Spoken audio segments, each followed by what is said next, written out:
Hello, and welcome to Sparrows of Nightmarket. Um, I'm DarcyBits. This is my Twitch channel. You can watch this here. You should. It's good. It's Blades in the Dark. I'm going to hand it I'm over waving, but to... there's like no reason to. What? I'm waving, but there's like no reason to. Yeah, don't wave. No one gets to be waved at today. Yeah. I don't know. I just realized that the GM is not underlined, and also my vice is not listed. So let me just... Boom. Look at those lovers. They're right Yeah. there. All right. Yeah. So, I'm I guess my Darcy, sister, yeah, not me. Listed. Yeah.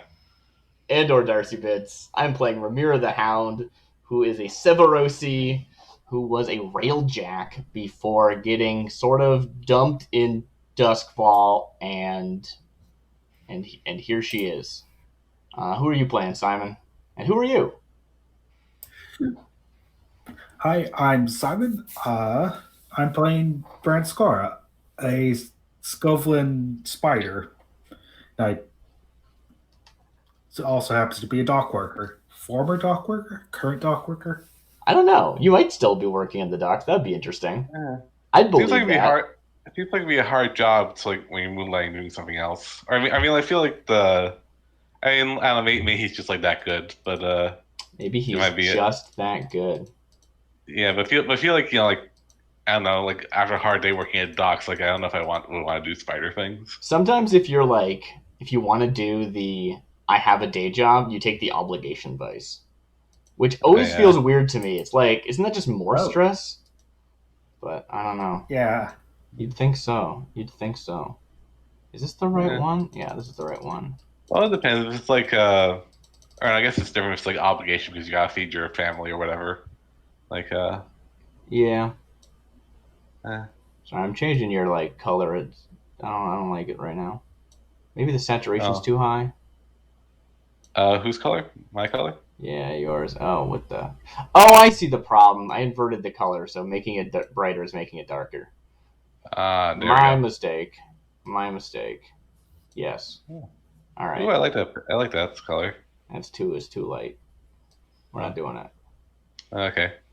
I'm yeah, you want to be consistent. Ooh. Oh, these are all nice. Uh, I can't get between orange and pink. It's just kind of in the middle there. All right. I say around the side of pink if you got it around one side or the other. All right. I think I'm going to leave it at that for now. I'm half tempted to do a whole new intro because that was a mess. But you know what? I think that's what people like these shows for. That's what I've learned. Yeah. All right. Also, Where like do we leave that's off? hard. If I recall correctly, one of the big things that we were intending to do is Yeah. start with what's that called? Start with experience, right? At the end of each session, you go through experience where you sort of look at all the things you did and you tick marks and you see how much you get. And what a lot of people do is they do it at the beginning of next session as a refresher for what happened last time.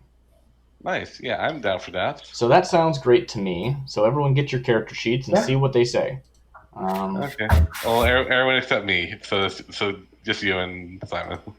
I guess Yeah. that's true. All right. Yeah. So I'm running Ramira the Hound. My experience triggers are... Where are they on the sheet? Are they on the sheet? There, they're at the bottom. Okay. Every time you roll desperate action, mark experience. That happens live. We don't do that really now. All right. Yeah. At the end of each session, for each item below, mark 1 experience. Instead, mark 2 if it occurred multiple times or you did it like a lot or something. Yeah. Did I address any Like challenges one with big one tracking or violence? I don't think I did any tracking or violence. No. I'm not a very violent character, so that's fine. Did I express my beliefs, drives, heritage, or background? I feel like I probably did. There was a lot of like very... So I know I just said like you do this kind of as a means of recapping, and I kind of feel like I just want to recap first. Is that weird? Yeah. Let's no, just do that's that. totally fine. Yeah, let's... Yeah. I'm gonna just go back on everything I just said. So last session, we got a job. We, the Sparrows of Nightmarket, who are a gang of smugglers in Doskvol, the industrial fantasy city in the Shattered Isles of Akaros, or Akaros of the Shattered Isles. Nailed it. We were approached by a robot, I believe. Yeah. Yeah. Yeah. That's what happened. I was waiting for someone to have a reaction to that, but okay. I reacted. And this robot... Okay, I found some of my notes. Okay, you take it away, Simon.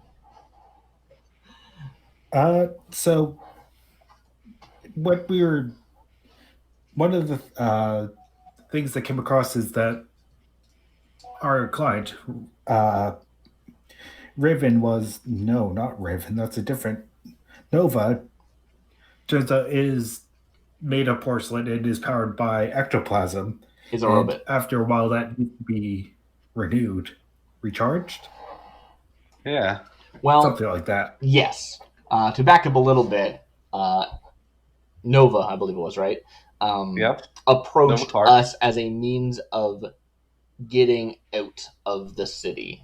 That she is being followed or tracked in some way. And I believe Brantz was able to do a little bit of spidery-ness and figure out that most likely she was like created or something. She referred to her father being created, and I'm not entirely sure how she's related to that. If it was just like the original design, or if there's actually some sort of weirdness going on there. We didn't really dig into it much. Or no, she said she was created by her father, or I remember right. I don't know. So she wanted to get us her out, and we went, "You're a robot. Can you like turn off all your power signatures?" She was like, "Yes." So we did that. She turned off her power signatures somehow, went into an effective coma, and we put her in a box and took her to the rail station, put her on a train. It was totally not even a thing. Like, completely went off without a hitch. Yeah. On the way there, though, some people were looking for her and figured we probably had her. And we were like, what are you talking about? This is just a box. We got to the station, and we got her on the train, and then when we got off the, the platform, I guess, for lack of a better term, those people were like, hey, we followed you here. We know you have the thing. What are you talking about? And we're like, no, it's just a box. Don't worry about it. They put us in a carriage and started taking us away. Now we're assuming, and by assuming I mean we have very, very, very good evidence, that they are whatchamacallit. What do you call it? From the Foundation, which is a weird, like, government body of architects or something. Yeah. I kind of came up with a symbol for them. They have like a they have like a hammer and a pen crossed over each other. And it's one of those like fancy pens because Victorian. Yeah. Like like a quill. Yeah, I was thinking like fountain, but okay. No, this is like it's harkening back to their roots. Okay, so it's all feathery. Yeah, that's pretty good. Yeah. So when we get put in this carriage, we are not being taken to prison. We're being taken to the architect's quarters, at least assumably. We didn't get that far. Yeah. Ramira was able to talk her way out and say that she was just the driver, and that they really wanted Simon. Well, not Simon, Brantz, sorry.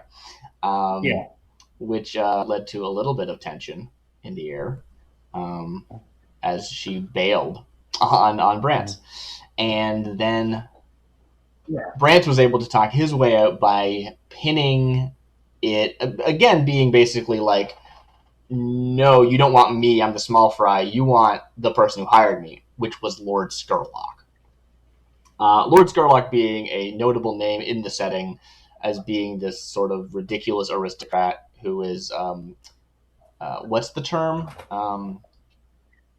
Rumored? Rumored is the term. Eccentric? Rumored to be a vampire. Yeah. So they were like, oh, Skurlock, beautiful. Let's go deal with him instead. And that's how Brance got out. Ramira and Brance met up and headed back to their hideout, and that was the whole score. We still need to do the entanglements and wrap up and pay off and all that good stuff. But before then, we're going to go over experience. So, did I address a challenge with tracking or violence? I don't think so. There was a moment where I sent Gertrude, my Sparrow companion, to follow Brance because I wasn't actually just going to leave him as soon as I bailed. But I don't think that's really became relevant. Then it would be like then it would have been relevant. But you never really totally. So I don't think so, but I didn't want to point that out because yes, I wasn't just bailing on Brance. Now, something we did gloss over pretty quickly there was a bunch of weird stuff that happened with Ramira and a lover of hers. Her very good friend. Her very good friend, Selene. Her gal pal. Totally just gal pals. What are you talking about? Okay. Sorry, that's a bad joke.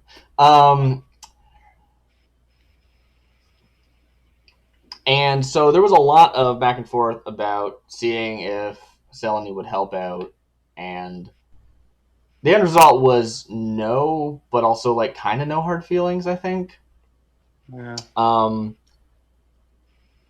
So did I express my beliefs, drives, heritage, or background? I think so. I don't know if that counts for that or not. Well, I mean, the other thing is if you struggle with your vices, traumas are in session, and I would say like your lover's thing is like kind of a vice. I think I do think I got struggled with my issues from my vice or traumas during the session. I'm just not sure if I also get expressed my beliefs, drives, and heritage, and I want to say yes, but I can't really point to a specific moment. Well, okay, I would say like you coming around with the Railjacks is like kind of would be that. I feel like that's true. A lot of this had to do with my background as a Railjack. Right? That was very central to the whole thing. Are we thinking 1-1, or do you think I struggled excessively with my vice? I think 1-1. Okay, I'll take 1-1, and I think I'm going to put these points directly into my resolve because I want to start increasing my consort. Because I did consort quite a bit last time and failed awfully. And that's fine. It's just that'd be fun. Yeah. So I'm putting those into my resolve, and that's it for me. Brance, what are your questions? Hang on. I'm just looking for the right page. Okay. No, that is wrong. Okay, it is the spider, and it should find it soon. I'll just try it on the Roll20. Okay.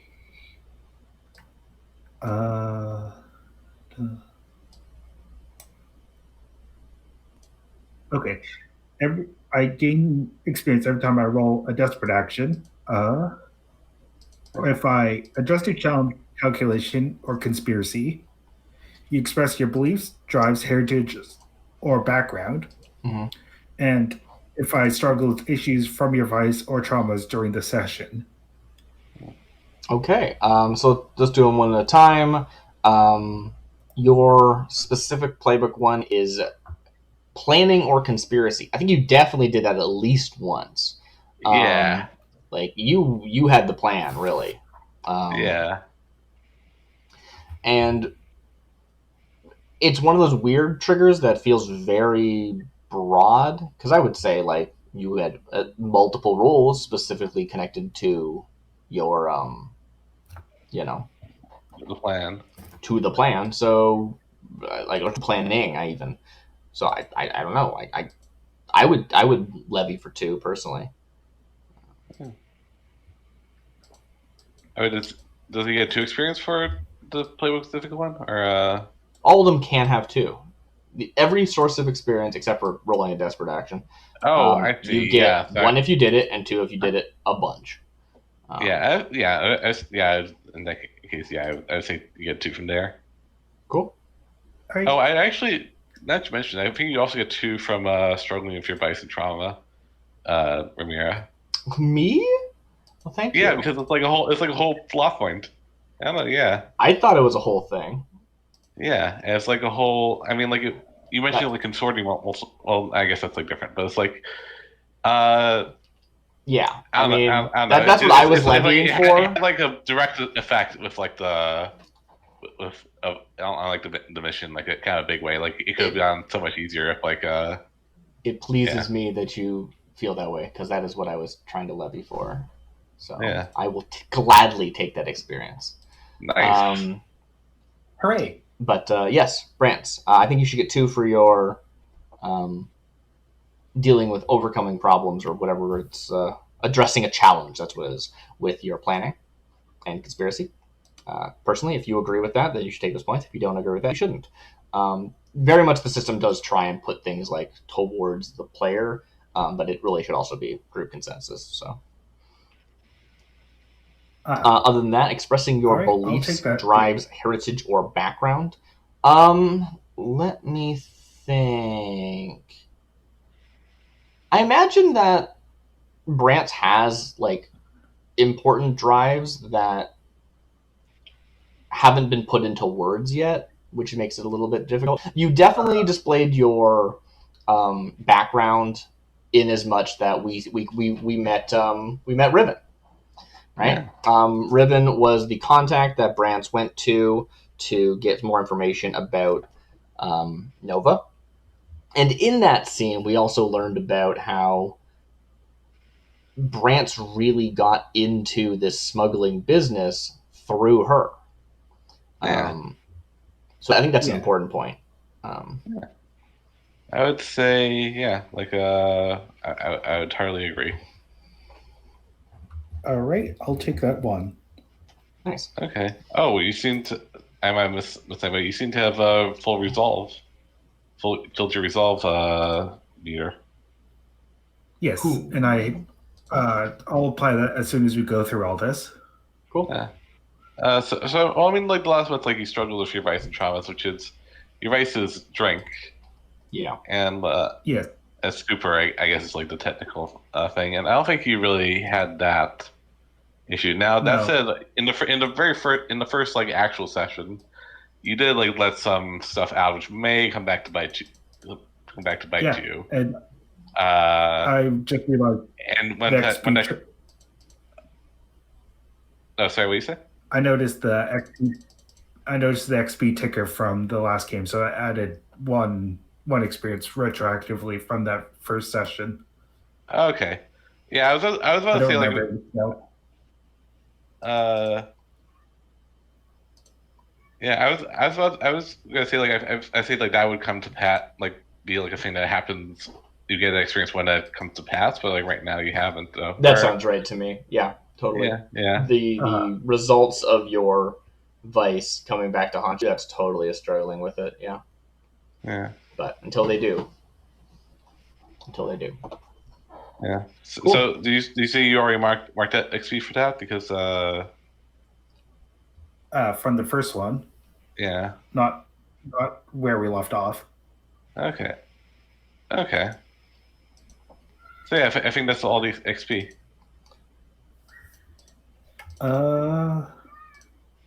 Yes.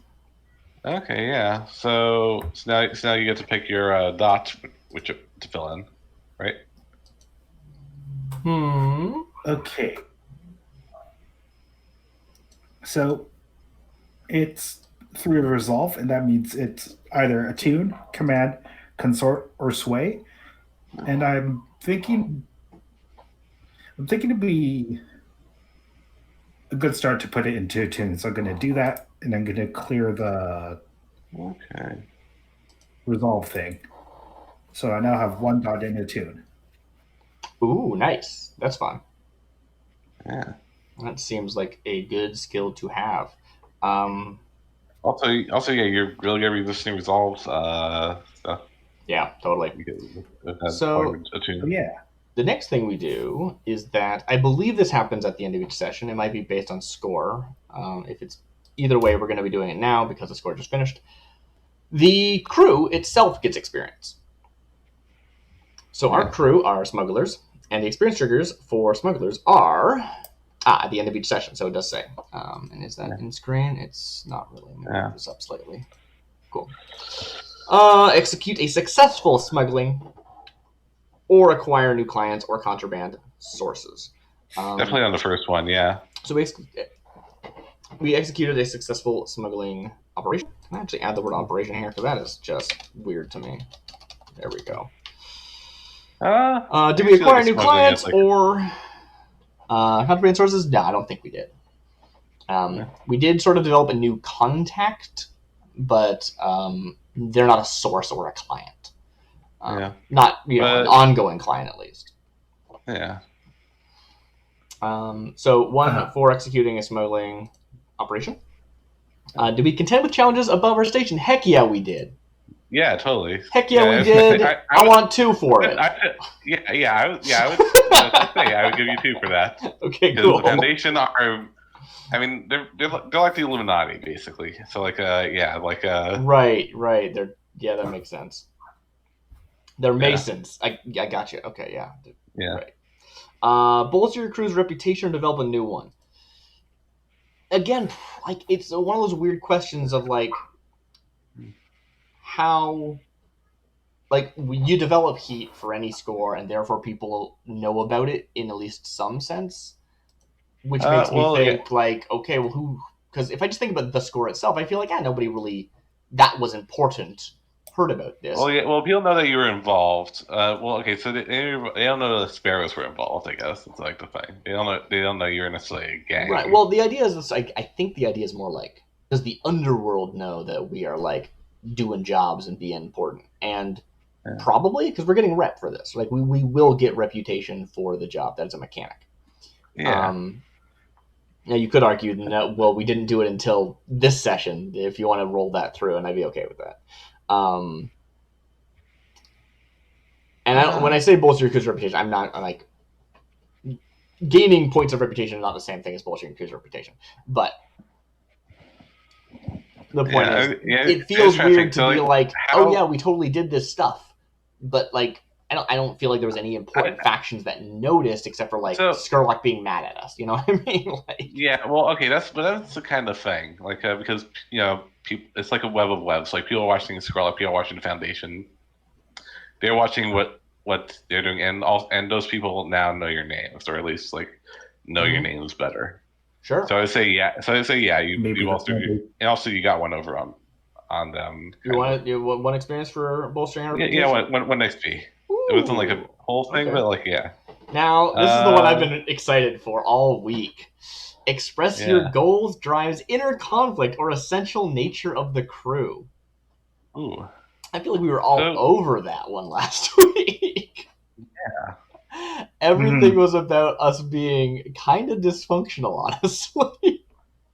Yeah, well, it's it's dysfunctional, but also you're we got the job done. The song was also professional. That's what I mean. And you did it very professionally.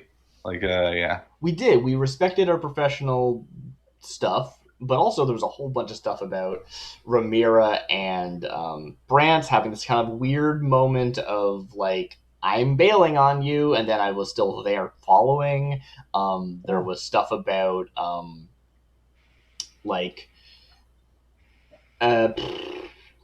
Tressa, our export, being directly related to the job this time, and being this source of information and potential entanglements. There was Ramira literally showing up being it's cool, I've set up the drop, and I totally hadn't. Yeah. Interesting. There's this concept of expressing the goals and drives of the, because I'm talking about like conflict and essential nature. That's what I'm mostly focusing on. But I feel like we're not expressing goals and drives too much. Like we probably should focus on that as players moving forward, right? The idea of like, yes, we're smugglers and we're dealing with the like immediately important things, but also where are we going, right? What is our motivation here? That's something to think about. So I jockey for 1 probably. I think 2 would be stretching.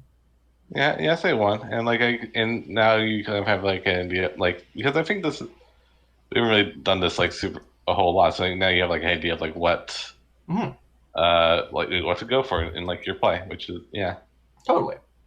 So that is that. That's what happened last time on Sparrows. And you're 1 away from a new thing. We're 1 away, so we should probably come to the next session with an idea. Yeah. Of what we want. We can plan that between sessions. I'm going to swap back the scene. And let's do our whatchamacallits. So the first part is the payoff. Whatever it's called. Payoff? Yeah, let me actually open this sheet. Yeah. So this was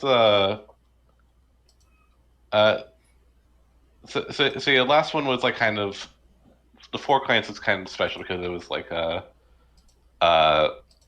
because the client was very wealthy, so it's like that was 4 coins. I feel like 2 coins seems right for this job, just even though it was a big job, just because it's like because they can't pay us. Well,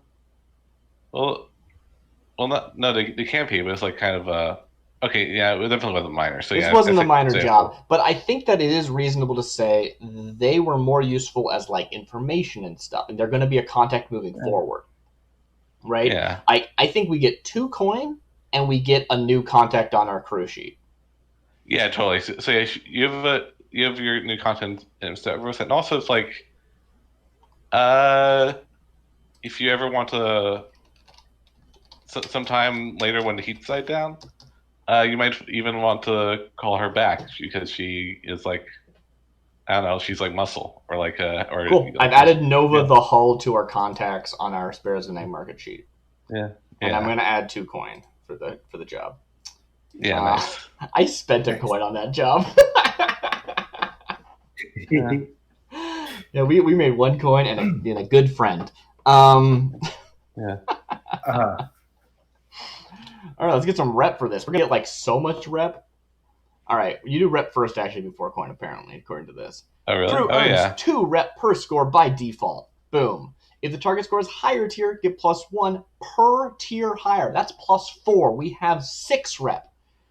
Yeah. If the target is lower, you get less. Blah, blah, blah. That doesn't matter. We got 6 rep. We currently have 3. I believe, how much do you need to level? 1, 2, 3, 4, 5, 6. Okay, we need 3 more to hit tier 1 as a crew. Anything additional? Not really. If you keep the operation fully quiet, you get 0 rep.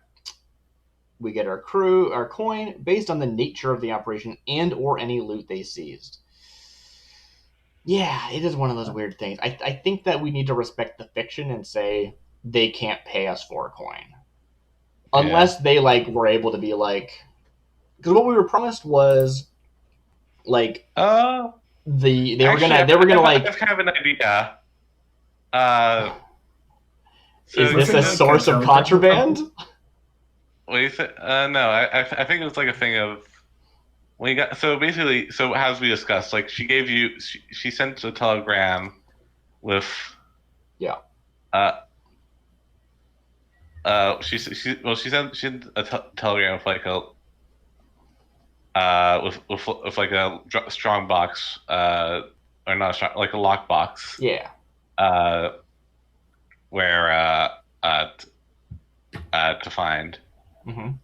And in that lockbox there was like stuff including there was a so this can be like something there's like something you can self-report if you want, but there was a diary of her creator in there, which you can investigate if you like, but you can also sell if you feel like.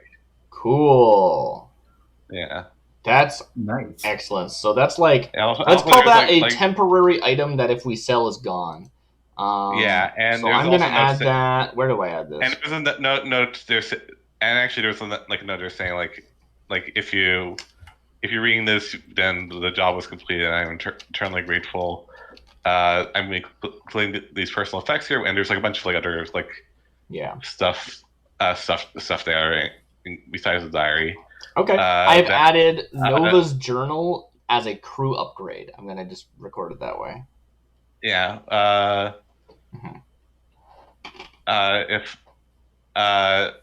But she's saying like I would like someone to know my story. Nice. Yeah. So if you, So basically, yeah, it's like a thing you can use for information that might be relevant, because she was the career was involved in the Foundation, and like that's like right.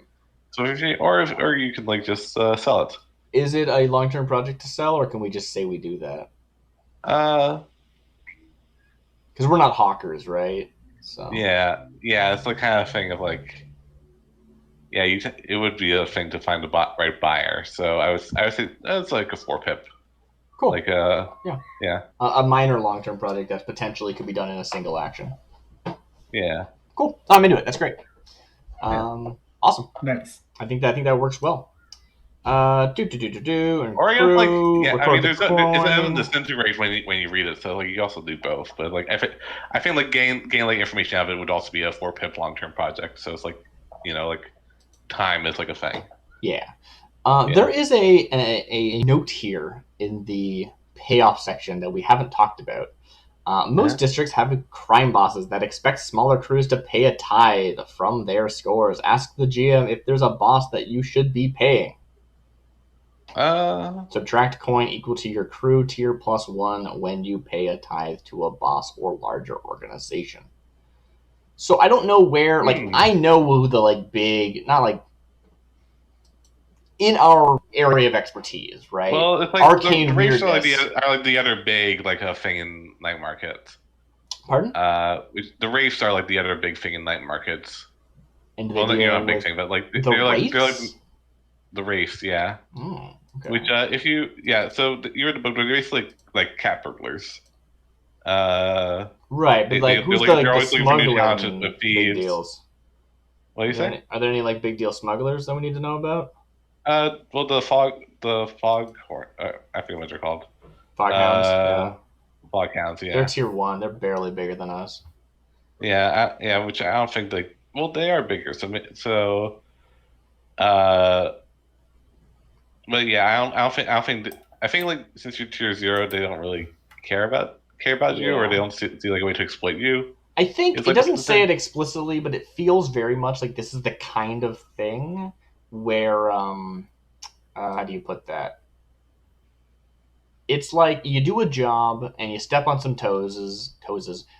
If you pay them a tithe, then all's fine. If you don't, then you risk getting negative faction status. And that's like a thing that you would then include in your own little mental Rolodex when you go to do the faction turn and modify faction status. Yeah. Speaking of that, there's a shared faction sheet. I assume we're supposed to know when faction statuses change as players. Because you'll hear rumors and stuff, but it's like... Yeah, so I, as a player, am expecting some fallout. Yeah, okay, that makes sense. I'll update that. Let's go talk about that. Yeah. So, it's not ton, or I feel like... I would say factions you're aware of, you know about, but factions because that's what you'd be looking for. I mean, if someone goes to war against us, we're gonna know. But otherwise, yeah, sure. It might take a while. They might sucker punch us. Yeah, but I would say Foundation definitely they know you specifically were involved. So I would say that's a -1 from them. That sucks. Okay, cool. Yeah, we're at -2. So maybe be careful with them, because you're a small foreigner side, but you're definitely a foreign. They're keeping their eyes on us, which they already were. Yeah. Although I feel like originally it was like a few people in power with petty interest, and now we're like on the radar of the whole organization. Yeah, basically. So that makes sense. I'll add a little note here that says something about like Nova. Just because like Foundation has a whole bunch of influence with the Bluecoats, I would say you get -1 with them too. That's my logic, at least. Bluecoats. Yeah. No, we need negative status with Skurlock, not Bluecoats. Oh, no, you have negative status with Skurlock as well. Well, I don't know. It's like Did you bump Bluecoats to -2? Actually, on the sheet. Well, okay, so I have, which I can like show you. I can like make the clocks here as well, but like, or I guess I could just say like, because this thing you might find out rumors, but like Lord Skurlock is like trying to find, is trying to figure out what the heck happened. Sure. Yeah. And that's like a clock that I have. But that sounds good. I'm super into that. So Skurlock status with us is still only -1. It hasn't changed yet. Yeah. Cool. And Bluecoats is now -2, nice. Or was it already -2? It's now -2. Okay. I just docked it. Just making sure. Okay. Yeah. And that's it for like stuff you're aware of. Okay. Like, I am surprised. We did interact with Bluecoats, but we didn't give them any trouble. But that's fine. Yeah. Well, it's like a thing of like, I guess. No, I mean, like legit. Like, if Bluecoats want to be mad at us, they can just do that. Like, that's their prerogative. Bluecoats are jerks. Yeah. Like, it's like I'm not actually complaining. I'm just surprised. Cool. Awesome. Great.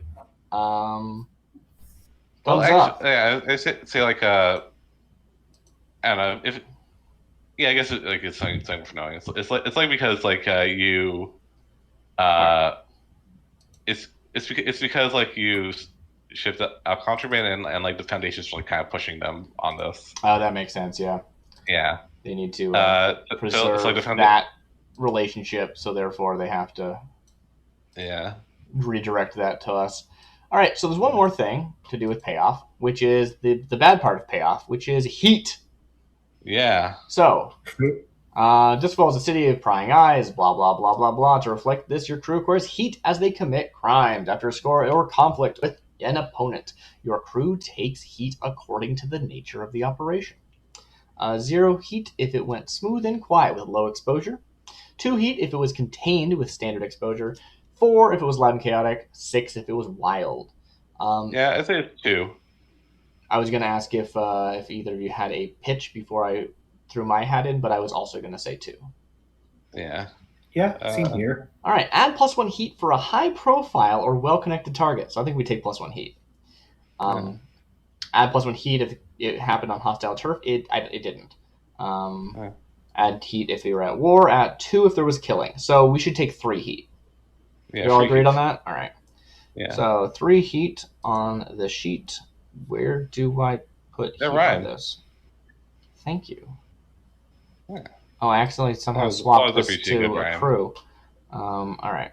Heat. We are now at 4 heat. And we're going into our entanglements. Yeah. Skip past the incarceration rules. Those aren't important right now. Okay. Yeah. Oh, but they don't become important. Actually, no. I take that back. No, couldn't possibly ever become important. After payoff and heat are determined, the GM generates an entanglement for the crew using the lists below. Yeah. So, we are going to roll a number of dice equal to our wanted level, which is currently 0. Yeah. So, that means 2 and take the lower. I'm going to click on the wanted level button. Boop. And no bonus dice. And that is entanglements 1 and 1. Cool. We keep the lowest die result. So we have gangs, trouble, or questioning. Yeah. So, let's take a look at this. Yeah. Gang trouble. One of your gangs or other cohorts Guess who it might be. Causes trouble due to their flaws. You can lose face, forfeit rep equal to your tier +1, or make an example out of one of the gang members, or face reprisals from the wrong party. That's an option. The other option is, I think it was questioning, did it say? Or questioning, yeah. Questioning. The Bluecoats grab an NPC member of your crew or one of your crew's contacts to question. Wait, isn't this what happened last time? I thought those were different options. Yeah, it did happen last time. I think it's going to happen this time as well. Like, I feel like okay, just because like the Bluecoats were more involved in this, and like they, and again, like they're getting outside pressure from them to. Okay, so to question about your crimes, who do the Bluecoats think is most vulnerable? Make a fortune roll to see how much they talk, or pay them off with 2 coins. So we only have 3 coins right now. Or who do they grab? I guess pay them off with 1 coin. Yeah. It's 2 coins. It says 1 coin. Or does it make a fortune roll? Are you sure it says 1 coin in my book? Really? That's super weird. Because we got this book from the same source. So you also make a fortune roll, find out if they were discussing, or pay them off the Bluecoats. Pay the Bluecoats off with 1 coin. Simon, you're the tiebreaker. What does your book say? It's page 152. In my book. I see that Simon has muted himself, so we'll get his info in a moment, I suppose. That's super weird. I don't know what to say about that. We are looking at the same page. Regardless, who do we think they would grab? So you technically get to volunteer, but one of the crew's contacts to question about your crimes. So here's the interesting thing. We have a contact with the Foundation. Yeah. You have right? Yeah, so I think like the weird thing about rivals is that they don't stop being contacts. Right? And I know that's kind of a cop-out, being like, here they are. I think if that's the answer, it just counts as a 1 to 3 because they're just going to talk. They're not holding anything back, right? Yeah, I would say so, yeah. If we go with that option. For those tuning in, Brantz has a negative contact, a contact who is a rival of his, who works at the Foundation. Yeah. So if that person counts as a contact, which I think they do, they could pull in them. I don't remember what their name was or pronouns. Yeah, I think they would totally just talk. And they would just talk, and assuming that is an appropriate usage of this thing. Other than that, they might find Tressa. Right? Tressa, yeah. Because Tressa is our other contact in the Foundation. Right, like she doesn't work for them anymore, but they know that she did, you know. It's not like she lives at her lair or anything. She has a life. So I think Tressa's probably a better pick, just because I think that's more in tune with the actual intention of the... Okay, yeah, also she's like more valuable. Like, Yeah, I mean, presumably they know she's working with us in some capacity, or they wouldn't, you know. Or they even if they just suspect that she's working for us, right? Because we have negative status because we poached her. So yeah, I think Tressa's the best pick here. Simon, did you hear our conversation about inconsistency in the book? Yeah.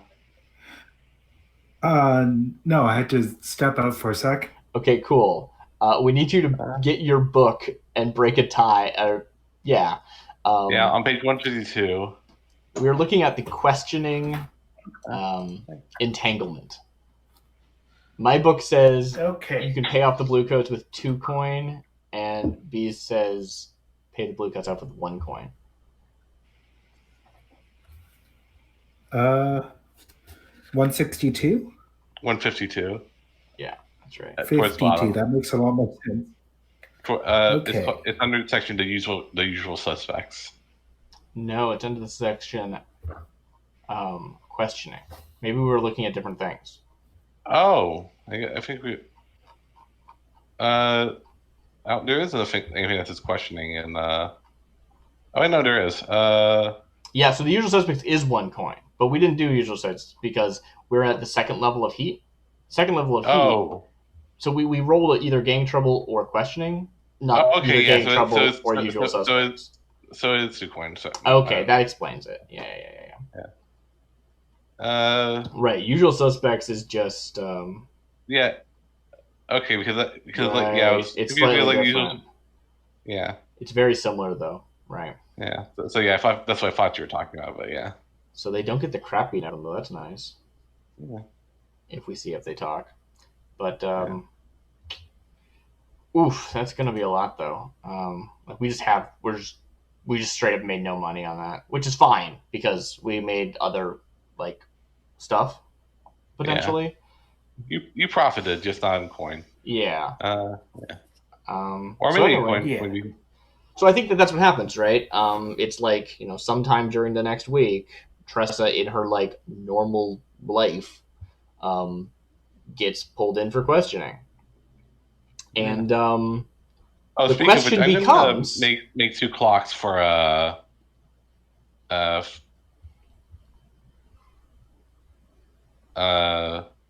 just for the diary. Yeah.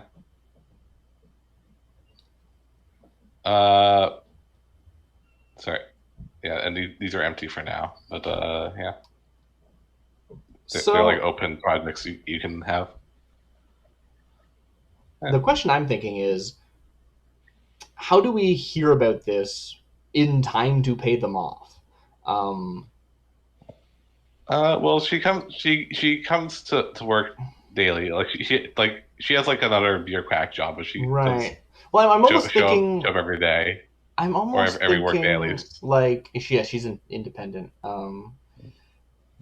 I'm almost thinking something like this might be a situation where you actually could roll her fortune first, just because I can imagine we don't hear about it. She shows up and's like, I got pulled in by the blue coats, and we go, crap, do we have to pay them to keep their mouth shut? And she says either yes or no, depending on how she rolls.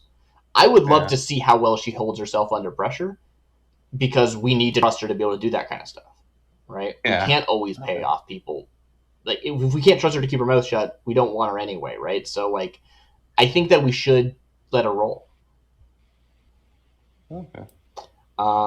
That's my opinion. What do you think, Simon and/or Brant's? And let me also look at what Tressa's... Her flaws are that she's principled. And her edges are that she's independent. Like, she's not loyal as an edge, but I think she's still probably, like, she should be pretty good at this.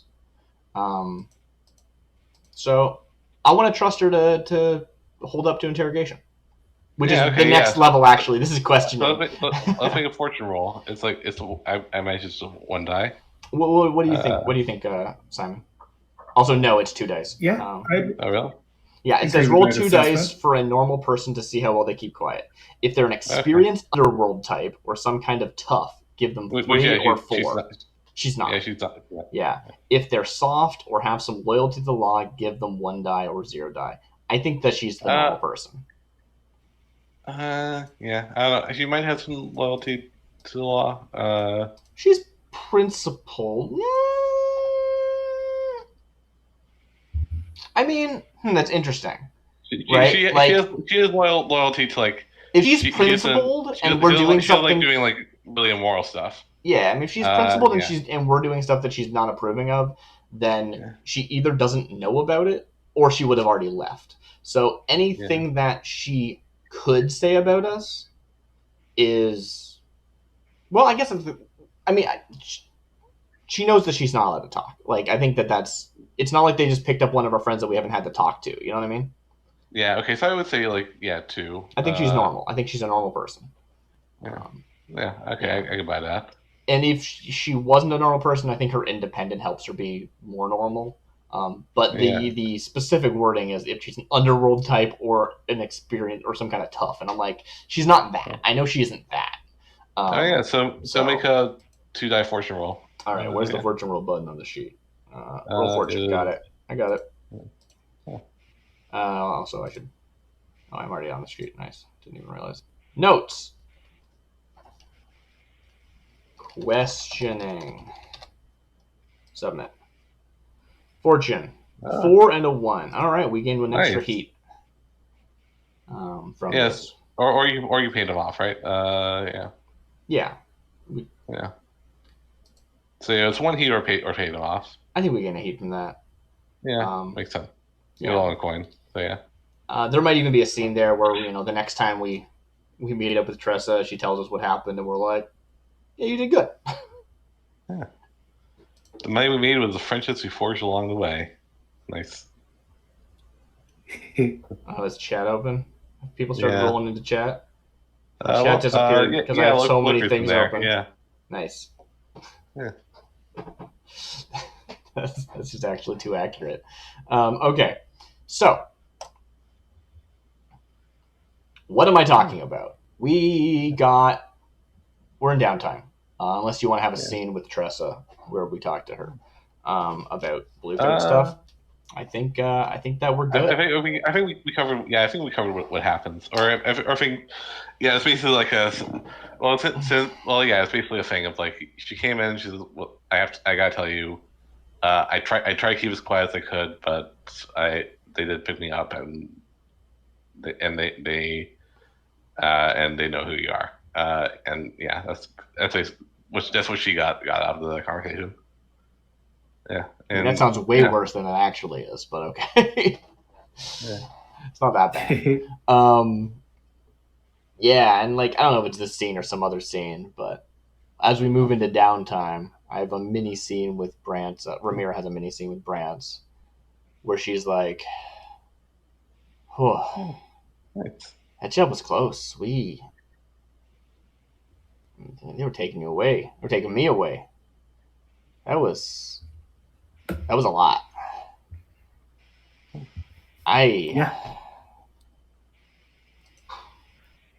I don't appreciate what you did, but I get it. I really get it. I was keeping eyes on you. I wasn't going to let anything happen. Yes. The only thing I have to say to that is that I'd appreciate it if this wasn't the usual course of action. No, if this became the norm. Right, yeah. All right. I mean, you got to keep someone on the outside to get someone in, right? Like, if everyone's inside, what are you going to do? Look, I can't have this conversation right now. I get it. Like, I'm just not happy about it. Let's talk once we both wound down. When things cool down. I don't think I'm joining you at the casino tonight, though. Like, I can't go to Silk Shore right now. There's too much. Yes. All right. Yeah, that'd be a good idea. I'll see you later. And Ramira's going to go... Oh, do you want to say something else before I leave? No. Okay, cool. So, yeah, Ramira gets up and leaves. And she's going to head off to Selene's apartment. Oh, yeah. And there's like... I meet her...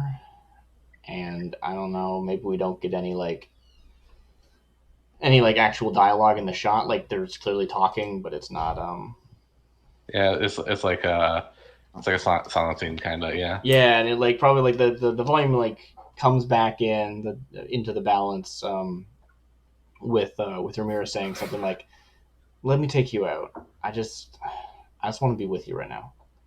And I want to go have a really nice fancy dinner and spend some time with Selene as my stress relief. Because previously when we'd gone through the stress relief for Ramira, it wasn't just sex, right? It was about pampering someone and having that relationship. Even if the previous example was an actual sex worker, that she was pampering. Where that's different here, but still. So I'm going to roll my first stress release, and we'll see if I need a second one, because I am at 7 stress right now. So Ramira... Same. Yeah, we're both stressed out. All right. Oh, wait. I'm just looking at the stream right now. We're on the set. You're not showing the Roll20, are you? No, I'm not yet. I was just about to swap over. I don't have the hotkey set up yet, so I have to just manually do it. I think I do have the hotkey set up, but I don't want to get them wrong in the middle of the stream, so I'm just not doing that right now. So I'm gonna roll stress, which I believe right now is only 1 die because I don't have a second done resolve yet. Really hoping to get that consort eventually. It's in those rice foots, I assume. Yeah, it is. No bonus dice. Oh, actually, there's a bonus dice because I'm spending my stress relief with a friend, so I get a bonus die, and I'm gonna roll, and I get a 5. Okay, that is 1, 2, 3, 4, 5. Yeah.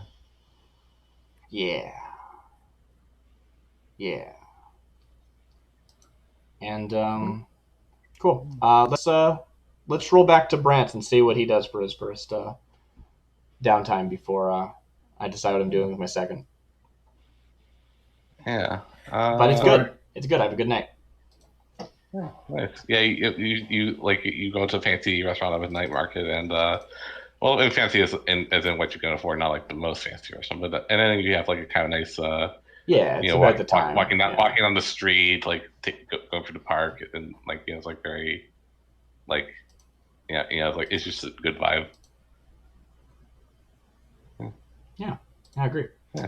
All right, Brants, you, I imagine, are also relieving your stress. How do you do so?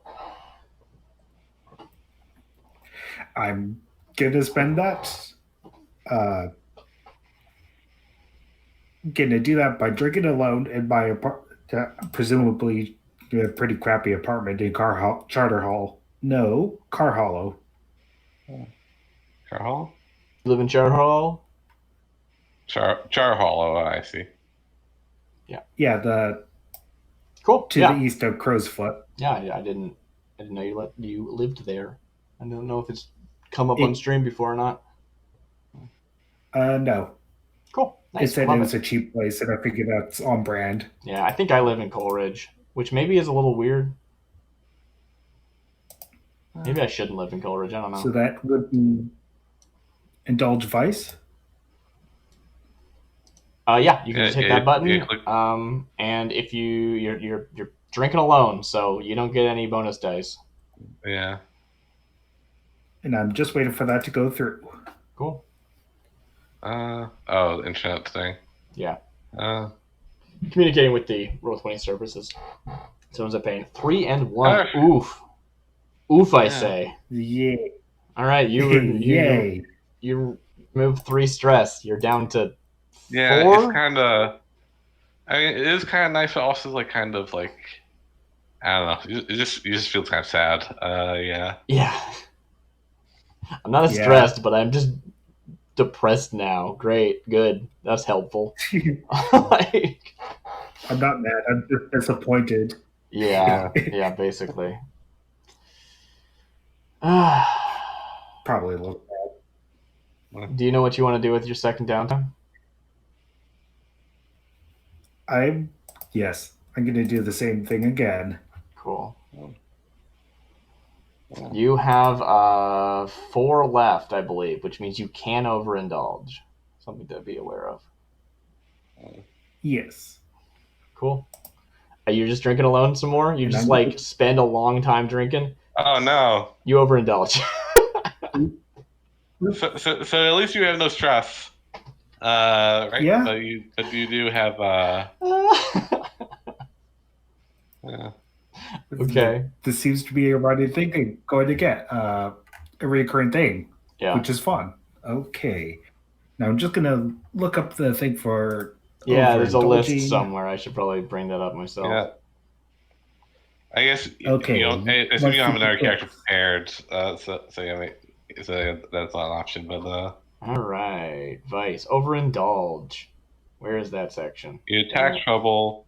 select or roll an additional entanglement, or brag about your exploits, or your current fate cuts you off. Attract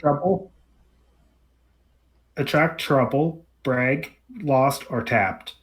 Yeah. Yeah. The first time I overindulged, it was brag. Yep. You're like alone, unless you like get drunk and start wandering the streets, which maybe you do. Like maybe that's what happens. That's what I was thinking. We see you like you're like, I'm drinking, and then it's like midnight and you just start walking. Yeah, it's like kind of thing of like, it's probably like the second night in a row. It's like I am not going to drink. Do this. I'm alone. It's probably better for me to just like go out for a walk, but at the same time you're really drunk, so it's like. I mean, don't let us tell you what you do, but yeah. Yeah. And I feel like four options. I feel like tapped wouldn't make sense because I just said that I was drinking alone in my presumably shitty apartment. You run out of beer in the fridge. I have to go buy more. I am tapped. Yeah, it's not really appropriate. You're not getting thrown out of the bar and told never to come back. And assuming it's solitary nature, I feel like brag wouldn't make sense.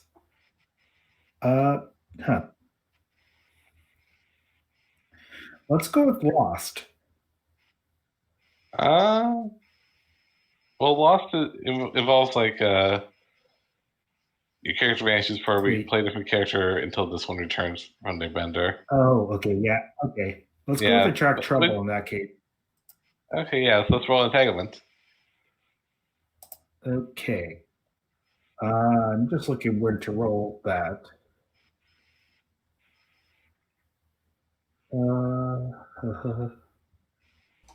So a fun thing about the attract trouble is that I believe it says select or roll an additional entanglement. So if there's one that we want that you think would be fun to do, we can just choose it. Do I select it or do you? I believe we would, but it's more of like table consensus. If we're like, hey, wouldn't it be interesting if this happened at the bar or whatever? Not at the bar in this case. Do they just show up at your house? Do they like you walk into the streets? I think I would love to see an Unquiet Dead happen. Ooh, yeah. You're drinking alone and guess calls. Hi, it's a ghost showing up in the bottle. I'm drinking spirits and a spirit appears. Ooh, yeah. Yeah, demonic notice isn't until heat 6, and we're at 5, I think. Otherwise, I'd say you see the demon in the bottle, but I guess not. Yeah, okay. Yeah. So I think like I think what happens is like so I assume you say you're saying in your house, right? Or you get to. Let me read this out first. A rogue spirit is drawn to you. Perhaps it's a past victim. Acquire the services of a whisper or railjack to attempt to destroy or banish it, or deal with it yourself. Well, you have a railjack on you, if you want to call them. I'll just deal with it on my own for a bit. Let's see what happens. I mean, let's play that scene. That'll be a scene. Yeah. Yeah. So that's what I was saying. Is like, so you're in your apartment, and then like, suddenly, and you're kind of drinking. You realize like you're kind of higher than you normally are. You look in your sofa, and like all the furniture is like now it's like a couple inches off the ground. And that is that's spooky.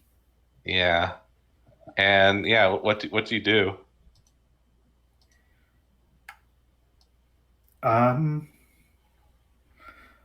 Just lure out who's there. You live in Doskvol, you know what it is. It's like, okay, so.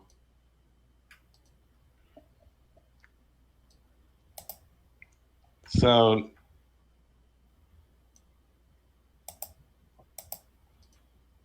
can you say that again? I'm just going to turn up the volume. Yeah, no, sorry. I'm just thinking how to go about this. Yeah, well, I mean, let's ask questions and see if we can get some answers. Yeah. Brant. Yeah, totally. Who have you wronged? Who's died around you? Do you have any dead relatives or coworkers? Oh. Yeah. It could be a thing from our second session or the first play session where we left, we just hear shouting and a flash of light, I do believe. That could be an option. Did anyone die in our session? After we deliver? No, but I think we're talking about like the thing that was within the... Oh, yeah. If you have any thoughts on that, please. Otherwise, I certainly don't know. That's a very interesting option. Let's see. It's another one is we never really mentioned my father. That could be another option since it wasn't really mentioned. Yeah. So I think what happens is So yeah. So it feels like so the stuff rises and like you rise like kind of over the couch and like it feels like you're floating in water and then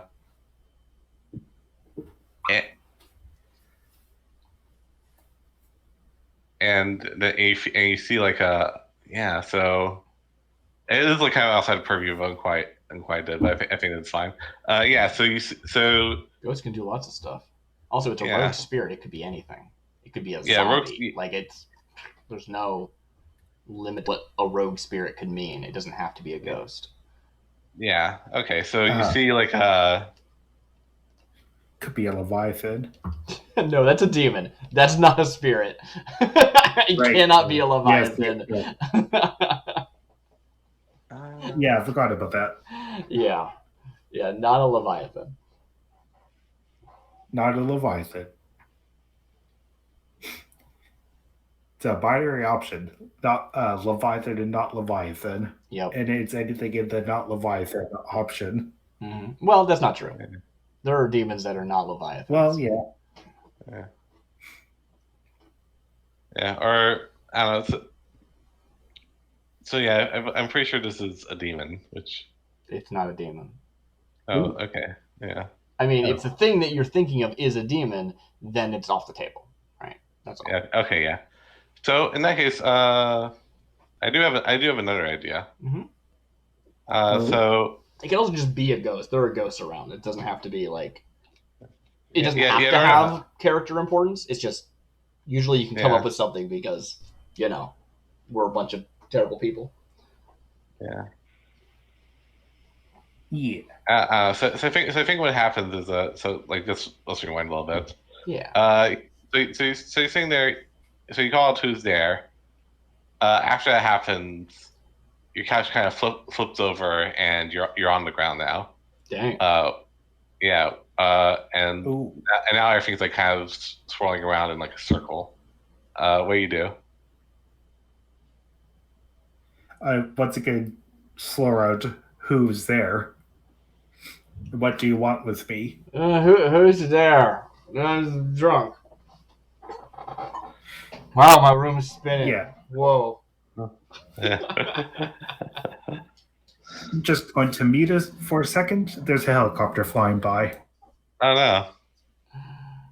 Oh, that's annoying. Yeah. You can hear us. Keep talking. Yeah. Yeah. So let's see. And like the whole thing with like a ghost showing up, this doesn't have to be super immediate, right? It's like this is where we see on screen in the show, right? But this might be more of a long-term problem, especially if we don't deal with it immediately, right? Like, if like, how does that statement continue, right? It talks about you can hire an NPC by using acquire asset, downtime activity. You can roll the NPC's quality level as a fortune roll to see how well they deal with the spirit. But like, that's the like normal version. If you want to deal with it yourself, then you're dealing with yourself. But it'll still probably take some time. It won't just be like Simon punches it in the face and it goes away, right? So it might just be causing problems for a bit, and it comes to a head later, or we deal with it later or something. If you want to like really get some teeth, you can be like, cool, you can't live in your house anymore. You have to find a different home temporarily or whatever. Like you go and you start sleeping in the office, right? Or whatever. That's what I was thinking. So like, basically what happened, like, so it's something, and then like before, like you do anything, something like picks you up and like kind of just throws you out the window. Now, thankfully, you live on the first story, so it's like not, you're not taking any harm. But it does mean that like when you go back to like open the door, it won't budge. So yeah, you're gonna need like to have someone deal with it or live in your office for a while. Yeah, that's fun. I'm just gonna go back to the office. Yeah. Cool. Yeah. Nice. All right. So I guess it's my second downtime. I'm going to make the suboptimal play, and I'm also going to clear stress. I only have 2 left. We're just going to see if we can overindulge here. Because I just kind of want to keep spending time with Selene, and I'm just like sleeping at her place now, and maybe even there's like a moment where, a few days are passing and Branch is like, where the heck is Ramira? And goes to like maybe even like going, okay, Ramira can deal with this ghost. She's killed ghosts. That's her thing, right? And I mean, correct me if I'm wrong, but like if we assume in this hypothetical situation, yeah. For Ramira, does it feel like she doesn't really like? Does it feel like she kind of wants to live like more normal life, or is that like kind of why you just spend more time with her, or like? I mean, I think there's definitely part of that, right? Like Yeah, that's fun. She had this speech last time about like she misses her old job, which wasn't even a normal like sit down life like this would be. But she had this moment where she was talking about how did she put it? It's weird externalizing like that. How did she put that? That thing that I said. Yeah, something like that. Like, this is the life I have to live right now. Like, this is just the hand I have, and it's not because she wants to. So I'm just gonna do this hypothetical scene, which Brance, you can retcon any of this after I'm through it, but like either Branch shows up or sends somebody, or maybe Tressa's who it is, because you're like, okay, I'm gonna guess that she's at Selene's. And Selene like probably answers the door, and it is implied like, yeah, I'm there, but I'm like super checked out right now. And I'm not gonna go deal with this. Well, I haven't rolled yet, actually. I should roll first. If I roll really bad on this stress relief, maybe I don't overindulge, and maybe this is enough, and I go back to work tomorrow. Yeah. Let's find out. Yeah, let's find out. So I'm gonna just swap over to the scene, and I'm gonna open up my sheet, and I have to click on it twice or sometimes. Okay, it transitioned. We did it. All right, I'm indulging vice, and I have a friend for 1 extra die. I got a 6. Dang. Ooh. I overindulge as hard as possible, and this is what I want to do right now. I'm choosing from the list Lost. I'm just spending time here. Now, if you're the GM, you can be like, hey, Selene doesn't want you in her house, and I have to go elsewhere, and I can go spend the rest of the time at the brothel instead. That's totally an option. But I think it is definitely a thing of like it's like kind of thing of like stress, like kind of like do that where like you kind of like it was like the most intense job so far, and that's Yeah. So I think like So here's what happens. Yeah. Well, I have a couple of questions first. Okay. So because of like the results fallout of like last job, you both kind of don't really trust each other, or as I've gotten, we kind of started developing a clock, right? It's not full, but there's like this sort of tension there, right? Yeah, and so I don't think I even come to the door, right? It's implied that I'm there, and I don't come to the door, and I don't know how Brance reacts to that. But because especially since Brance could kind of use your help right now. Gertrude flies out. Gertrude, being my Sparrow, flies over to Simon, and we'll lead him somewhere. We'll get back to that. What else did you want to ask? Sorry, B? I guess what I want to ask, like, both of you is like you like Brand, either like Brand's forcing you back to work, or Ramira kind of not being there when you could really use your help. Does that increase this clock?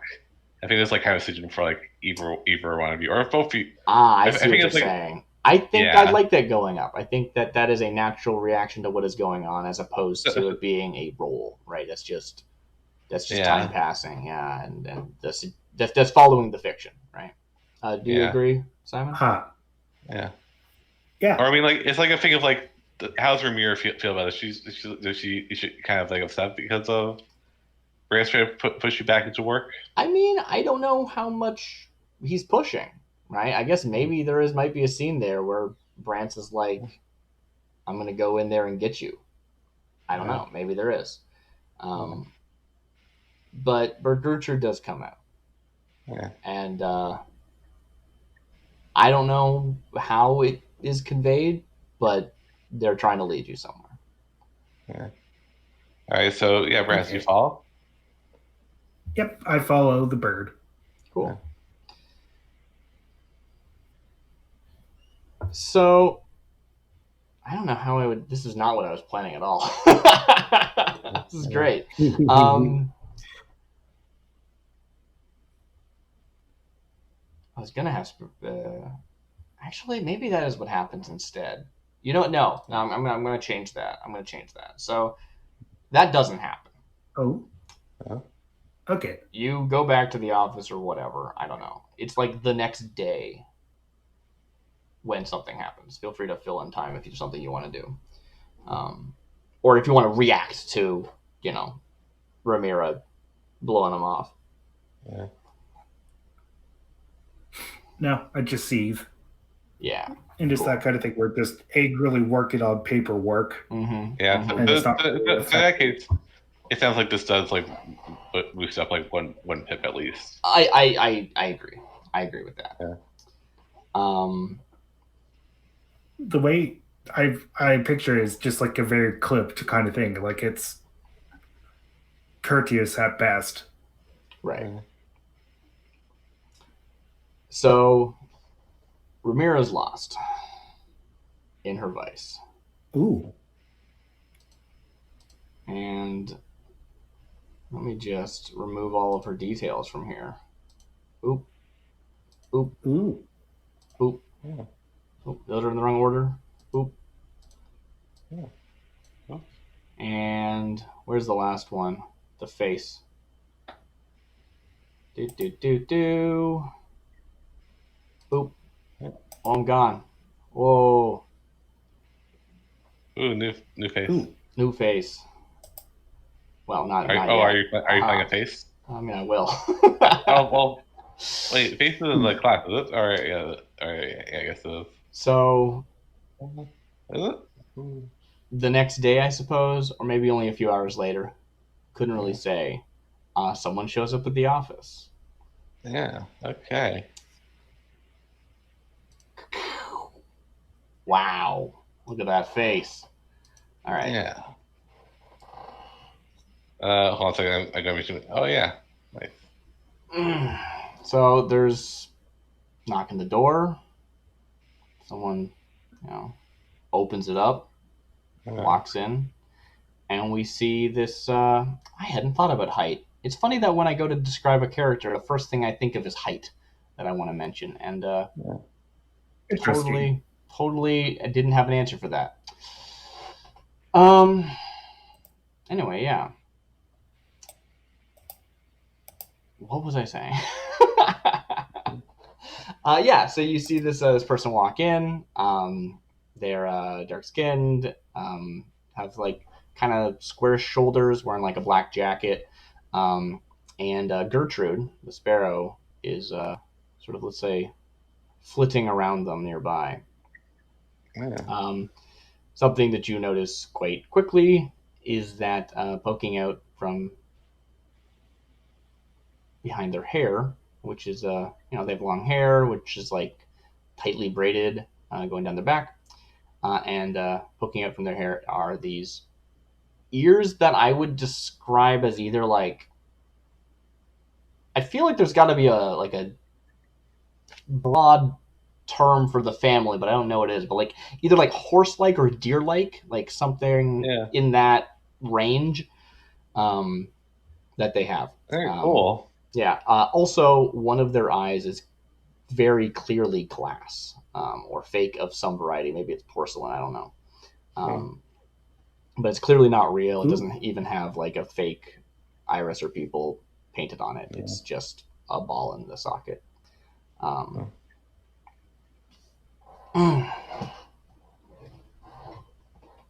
Ugh. Okay, crap. I have to do a voice now.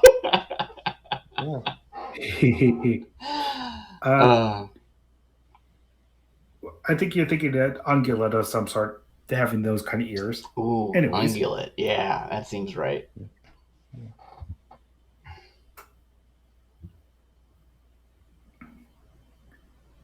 All right. Hello.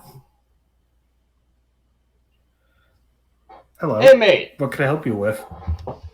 I'm just looking so exhausted. Oh, I recognize you. Yeah. You're what's your name? Crap, I'll remember it. You're always with Mira at the Silver Stag. What? Crap, what is your name? Dang it. I feel like I met. We've talked. Probably. What can I help you with? Right. Oh, right. So Gertrude came over, had a word with me the other night. Said Mira's kind of checked out right now, and that maybe you could use a little help. Yes, that would be appreciated. All right. So, not entirely sure what operation you got going on here. Don't worry about it. Not here to. Ain't no snitch. So, yeah, it's so weird actually talking to you, because like I've only ever seen you like get sloshed while Mira and I play pool. Like, it's wild. Oh yeah, that's why you look vaguely familiar. Yeah. Yeah. All right. So, proper introductions. I forgot what I named this character. What the heck is my name? Well, dang. I'm Brant. Brant! Right. Oh, sorry, that was loud. Clap. Right, yeah. I'm Nines. Nice to properly meet you. All right. Yeah. Likewise. Very good. All right.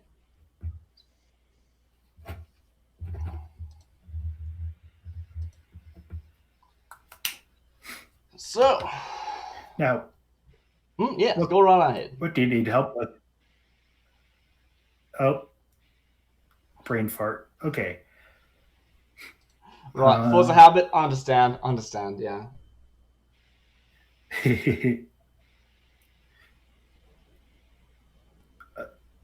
So, you got a ghost problem? Just a bit, yes. Let's go have a chat. Now, yeah. Do you know any way to deal with it? It's really bloody annoying not being able to sleep at your own place. Yeah, I suppose it would be. Well, you just gotta, like, have a few words. Depends on what, like. Sometimes they're feeling too far gone, but usually they want something. They're willing to bother. Let's go. Walk and talk. And Nines will head out. So let's cut dialogue for a bit so I can actually intro who I'm playing. This is Nines. They are a slide, which is the sort of social maneuverer playbook. Do you have her character sheet in Will Play? I don't. Darn. That's okay. They are Taikarosi, which in their demonic tell is their ears. And their vice is gambling at the Silver Stag as a sort of a pool shark. Basically, their background is that they showed up off the boat from Tykeros or off the train or whatever, and not too long into their time here, they were basically taken into to Ironhook to just hey, you're probably the person. There was some Tykerosi doing something. You send you in the clink. And then they spent the next few months in maybe even a year of their time in Doskvol in Ironhook. So they came out of Ironhook going, well, what the heck? I don't even what. I don't have any prospects here. What am I even doing, right? And they got a few, underworld contacts while spending their time in prison, but basically made their way into scamming folks at pool, becoming a pool shark. And they basically were a professional hustler for a while. And they are willing to help a friend out. Don't really have a whole lot of allegiances going on as far as other factions and things. They're just kind of their own person in the world right now. How did her and Ramiro meet? I guess playing pool, but so sort of two things. One is pool. They went to the same place to play, and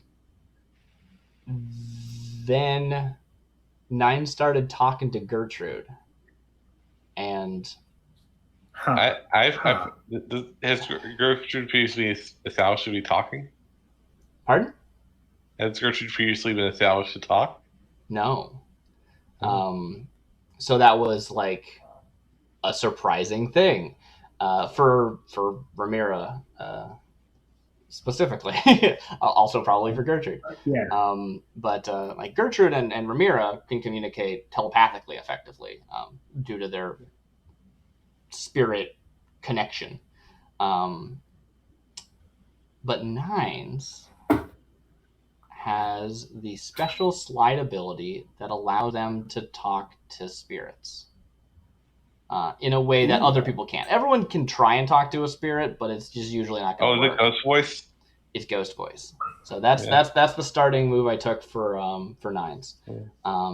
And so there was this additional level of connection via the spirit that is or whatever's going on with Gertrude. I'm not going to specify exactly what has going on because who knows. And that's where their relationship came from. And nice. So when Nine said Gertrude came to talk to me and tell me what was going on, they meant it. And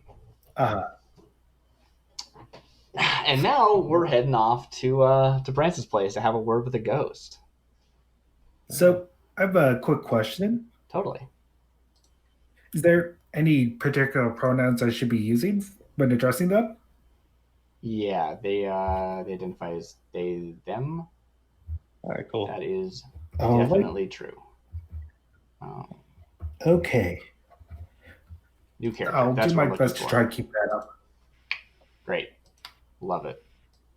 What is your name? Your name is Nines? Yeah. Cool. Okay. I don't have a last name. That's fine. Can I just look quick? Pardon? No, it's the... All right, no, I'm just quickly tapping the character she got. All right. Oh, yeah. I see what you're saying. All right, so heritage is Taikarosi. Background is Underworld Jailbird. Vice is Gambling. And all that other stuff I can fill in later. Yeah. They start with 2 sway, 1 consort. They have 2 and a tune. 1 from Taikarosi, 1 just as a free point to spend. And then I also wanted 2 in Finesse as a sort of... I imagine that's what you would roll for playing pool. Unless it's like Survey, I don't know. Depends. No, Finesse sounds right. If you're using physical skill, then Finesse would be the thing. Yeah, I think so. Yeah. And let's see. I have... That's all my points, isn't it? I guess you get 4, right? Yeah. Is that right? Is there extra? I have to double check that. I think it's everything. Yeah. Let me double check. All right. I'm in the wrong section of the book. So, we go and check out this ghost. I don't know if this is a score, like, is this a job, or like, how do we want to do this? I think it depends, like what happens. Like, sure, yeah. I think it's free play. All right, cool. Okay. Yeah. Yeah. All right, cool. Character creation.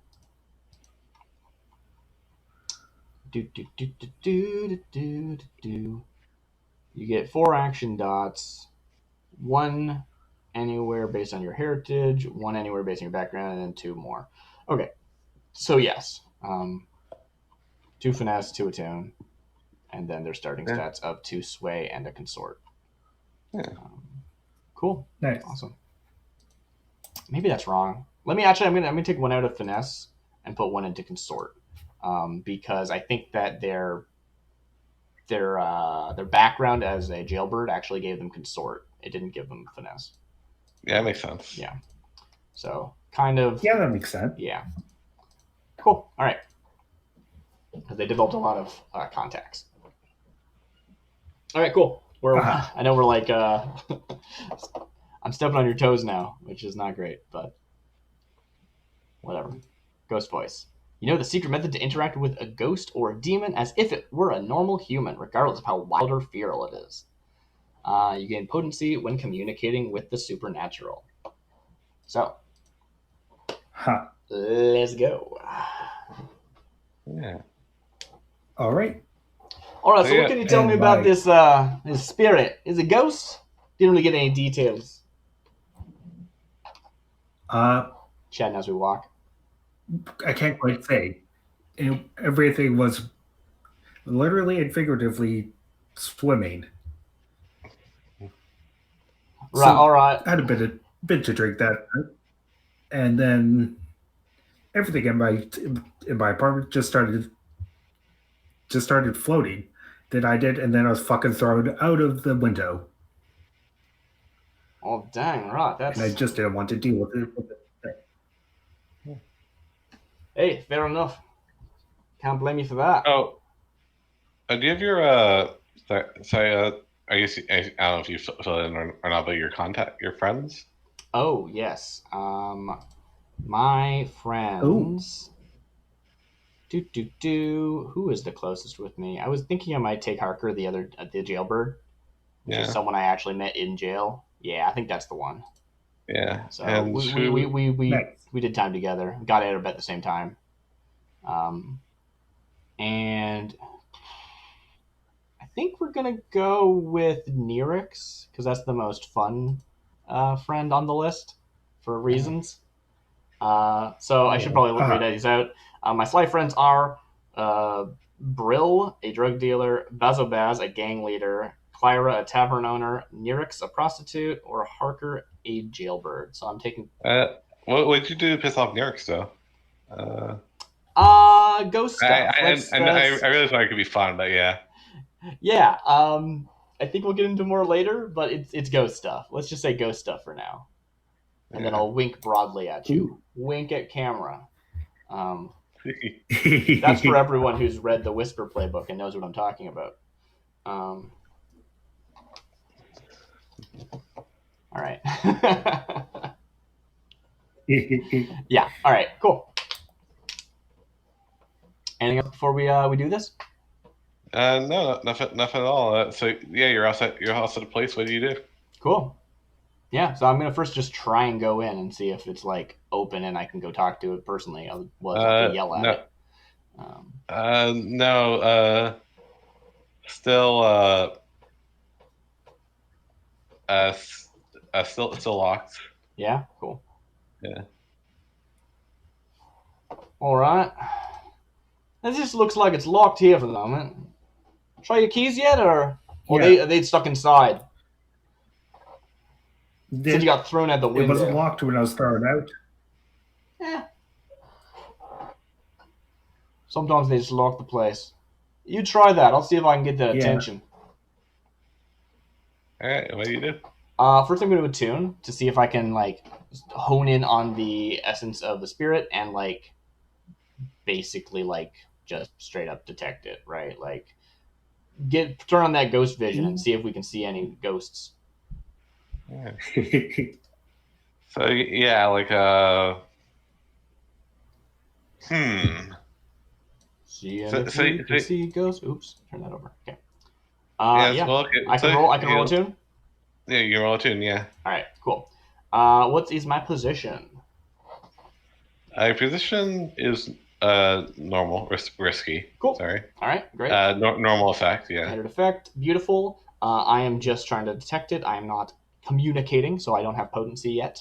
And no, I think if you just say trying to detect it, then that's controlled. Oh, okay, cool. I'll go back and do that. It's a controlled, and it is standard. And can I get a nice devil's bargain from anybody? Anyone have any fun ideas? Let's see. Do I want to let the cat out of the bag? Well, remember, if I don't detect them, the devil's bargain still has to come to fruition. Yeah. So, can't be something that's reliant on me detecting them, really. Yeah, although, there's also some fun stuff about, I am now part of the crew, and I have the benefit of ghost passage and cannot be possessed.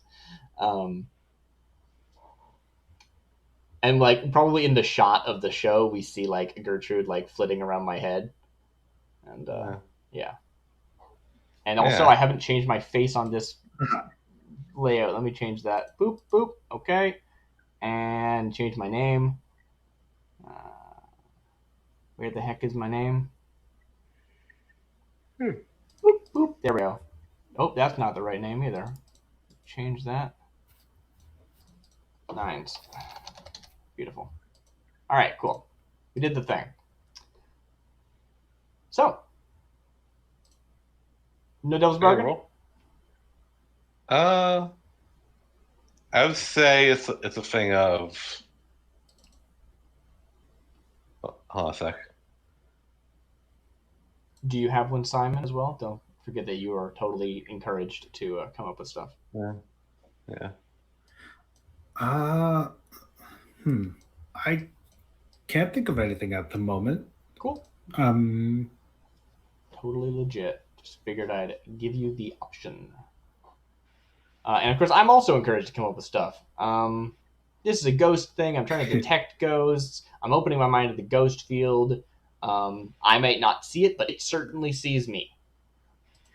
Yeah. That's the kind of thing I would position, right? And it might not even be the same ghost. It might be a different ghost. You can't be possessed, but like you can't. It's can notice me though. But yeah. It's well, okay. So I can say like it's not gonna like you whether you succeed or not. Okay. It's not gonna, like because there's a chance like because there's a chance it could be like friendly or at least like amicable. But if you take devil's bargain, then it is. What is that? It is going to be pissed at you intruding on its space that it feels rightfully theirs. Right. I can still talk to it though, and it'll just be harder to deal with. Yeah. One of the factors to that devil's bargain might be the fact that Brant is there. Yeah. I mean, that thing did throw me out. All right. Actually, yeah. Do you want to live in like a? Sorry. So, would you be interested in living in? I know we said Char Hollow, but would you be interested in living in 6 Towers? Ooh, yeah. So 6 Towers, like just for like reference, it's like basically it used to be like a very nice district. It has some like nice houses, but also it's like been like very run down. It's like people moved more into like Silk Shore, Charter Hall, like those Brightstone. Yeah. Okay. Yeah, that sounds like fun. I'm definitely up for that. Cool. All right, cool. Just change the note. All right. Yeah, I'll have the starting situation be that it is mad at me, and this is more of a like encroaching on its territory, or do I have past experience with this ghost? I don't think you have past experience with this ghost. Okay. I will take your devil's bargain. Okay, cool. I roll a 6 on my attune. Oh, nice. You do it. I totally find this ghost with my brain. All right, yeah. So I would say you can kind of feel like make out like someone like like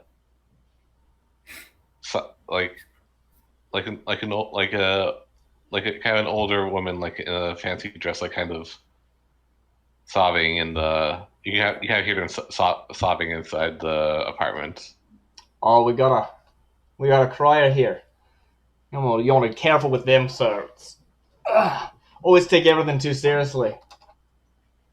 But yeah, still gonna need to find a way. You didn't figure out that lock, did you, Brance? Do I? Is there somebody could help out with that?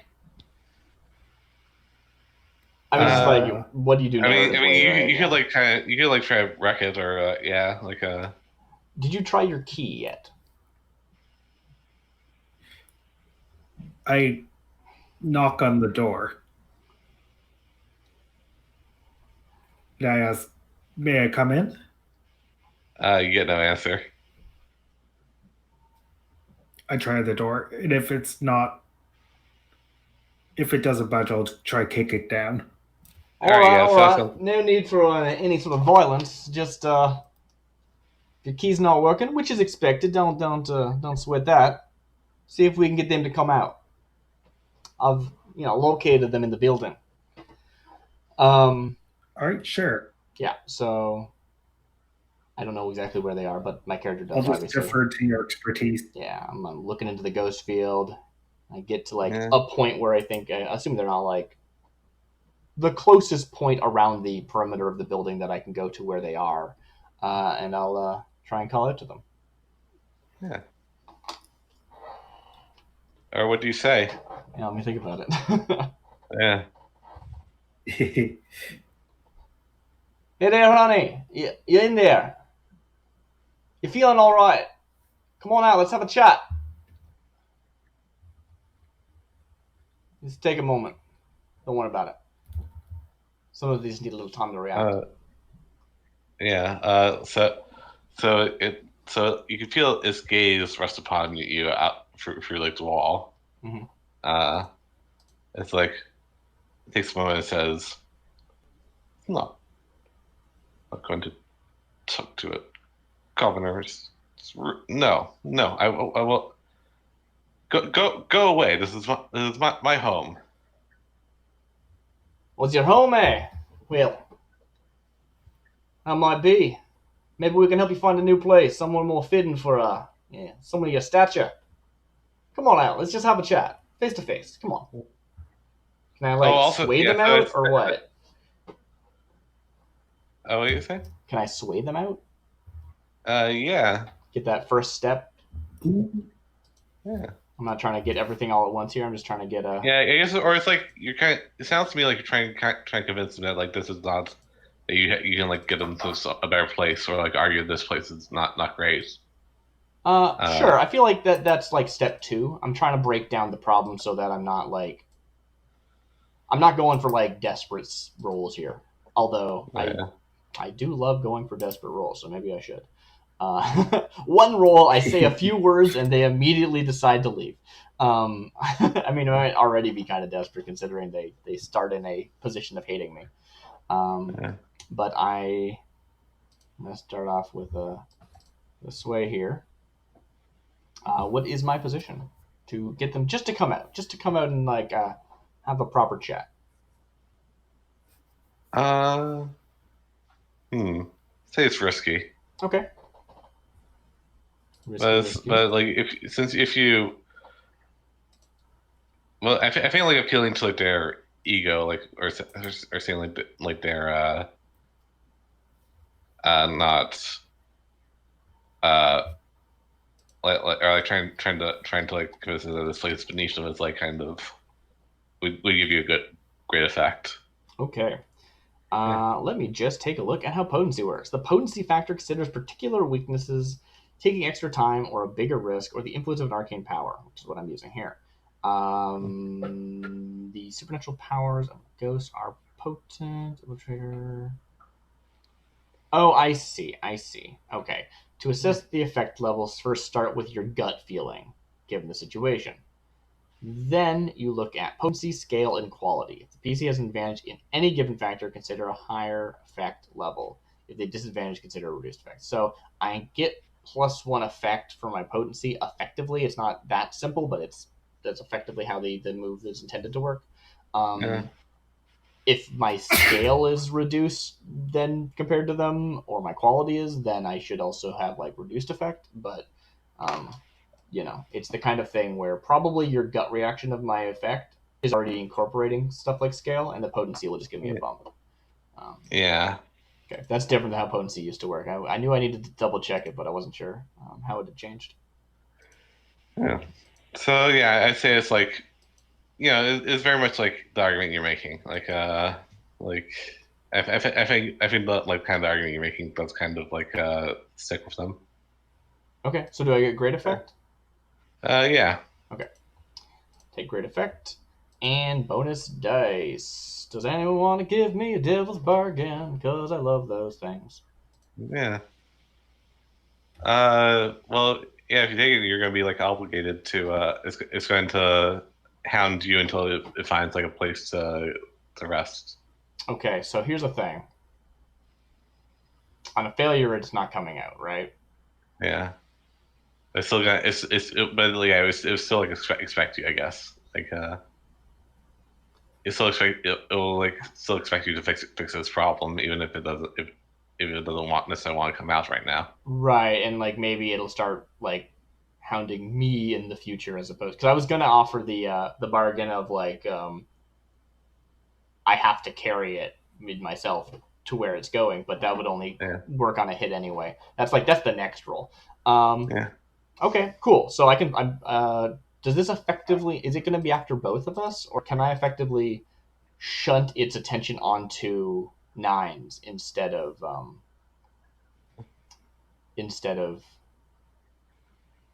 Brant's using this roll, or by taking this bargain?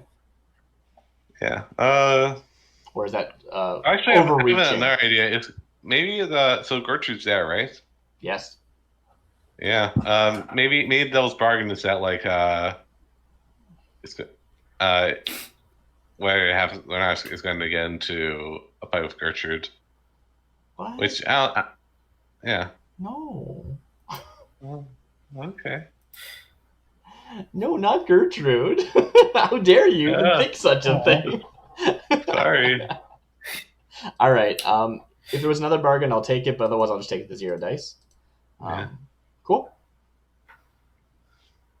All right, yeah. Okay, I'm taking 0 dice. That's a 6. Oh, nice. I thought it was 0 dice. Ooh. No, I took 0 bonus dice. This is sway. Oh, nice. Okay, yeah. Nice. So, yeah, you do it. So it's like, oh, okay. If you say there's somewhere better. Yeah, that's right. Come on out. We'll see what we can do. Maybe have a proper chat with this Brant's mate here, and I like punch Brant in the shoulder. And it's like, I'm not strong, but I'm not like weak either. I'm just kind of normal bodied. Yeah. Yeah. And we see a ghost show up. Yeah. So it's like cool. Does Ghost Passage let us not be terrified by this, or are we like actually inviting in danger here? I don't remember. There's someone yelling outside. Yelling. I think Ghost Passage. Yeah, I think you would be terrified of like a real ghost. If it was like a demon or something, then like you would be terrified. But it's like cool. Yeah, I just want to double check. I think the move wouldn't really work otherwise. Yeah. So Smother's Ghost Passage says I went too far. Ghost Passage says, from harsh experience or occult ritual, all members of the crew are immune to possession, but may choose to carry. So it doesn't seem immune to like other effects of ghosts, though. So I don't know. Yeah, but I don't know. I feel like the fact like it doesn't really work because like you'd have to be like it probably like familiarity. Right. Totally. Yeah. All right. Yeah. So yeah, Ghost comes out. Yeah. It's like. So yeah, it's like is it? All right, old lady, it's like old lady, very fancy dress, like kind of a bonnet going on. Well, don't you look lovely? What can you tell us about yourself, so we can find someplace perfect for a jewel like you? But. I got like this like fancy cane that I'm like leaning on. I still get devil's bargain after you made the roll. Shoot. I mean, I'm going to be making another roll, right? That was just to get them out. I'm breaking down this thing probably. Well, I mean, I did get a great effect, so I don't know. Maybe you want to give me a little something extra. Yeah, I do. Yeah. So right now I'm just like, I engage them in conversation to try and assess where to take them, and then we'll go about taking them there. Yeah, okay. So now, we don't have to play out every word of this conversation. Yeah, although this is the like new character has shown up. Here's their scene where they roll only 6s. Yeah, I think yeah. So it like kind of tells you about how she threw herself off of building because her daughter joined her granddaughter joined a cult and. Oh, that's terrible to hear. Yeah. My voice is incredibly inconsistent. Don't worry about it. It's totally fine. Yeah, and like she, it's like and she like kind of like it's like kind of a thing of like she seems like not have like great memory, so it's like she's repeating like the same thing over and over again, and like right, yeah, and I noticed this, right? Like I'm like adept at talking with ghosts. Like it's interesting playing this character who's they're not a whisper, right? But like the actual what I would probably call them is like a ghost whisperer, which is like not the same thing. It's just totally. An unfortunate naming consistency. So yeah, they're like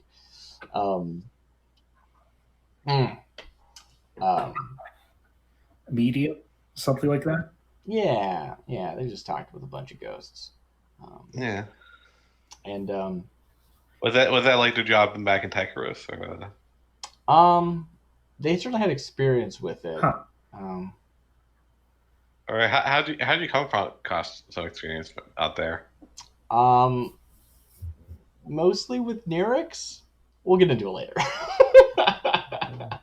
But but Nyrix is here. But I mean, that's how I got more experience. In Tycheros, there's just lots of cool stuff going on in Tycheros. So yeah, it's just kind of a pretty common thing to have be good at attuning to the ghost fields in Tycheros. Yeah. This is pretty exciting. I'm excited. Anyway, so yeah, we chat for a bit. I try and like be condoling. I try to say, it's okay, not like you don't have to remember everything. It's all right. Don't worry about it. Right? Try and like. And she's like, what are you talking about? She's like, what are you talking about? Oh, did you hear? Right. Yeah. My daughter is so terrible. Mm-hmm. I couldn't bear it. She died around here. No, it's she died. Oh, are you asking where she died, the ghost, or she died, or the daughter? The daughter, yeah. Yeah, night markets in the park. It was terrible. In the park. Wow. Well, would you like to go there, or well, we can take you somewhere. Yeah. Take my hand. Oh, yeah. Or do you suggest going to the park? Yeah, I do suggest that. Yeah. So yeah, she says. I guess. But I say take my hand, and I want to see if I can take her as a passenger. Yeah. She guys your hands like I guess. I guess I could. I guess that would be good. Cool. And you can ask me for an action roll whenever if you think it's necessary. But yeah. No, I think that's what she wants. Cool. Yeah. Is this the wrong icon? This is the wrong icon. We changed that. Yeah. Oh wait, no, it's not. That's the right icon. Yeah, that's correct. Okay. Cool. So, do I need to roll anything, or do I just take her in as a passenger? I think, or I don't think she's a passenger. I think she's following you. Or you could take her as a passenger. I would like to take her as a passenger. If I need to convince her, then I will make a roll for that. Because I don't want to go walking around town with a ghost following me. Okay. Would you? I could be. I think it's the thing. Like she doesn't want to. You're still a commoner. She doesn't want to go too near you. Yeah. Well, I'll have to convince her otherwise. You wound me, dear. Yeah, because I've been. Commoner. I feel like that's just likely. You don't know you're part of the thing. Sorry, go ahead. Sorry, talking over you. I feel like that assumption is probably just being in association with me. Because I look very much like a commenter. Right, totally. Might also be part of that devil's bargain. Why do they hate you so much? Well, because you're a commenter. And they're willing to talk with you, but there's some things they won't do. Yeah, well, I buy it. I would like to convince them otherwise. I would like to convince them that I'm a Taikarosi noble. Okay, yeah. Ooh. Yeah. And do I have? I probably have some stuff. Are you Taikarosi noble, or are you trying to convince them of that? Oh, I'm totally making that up. Okay, cool. But that's like a very slide thing, is to just make up bogus stories about yourself. Let's take a look at that. Slide. Now, I know this isn't like a proper score. I didn't prepare items or anything, but it's a slippery slide. Let's see. Where is that? Where am I started? Where are my objects?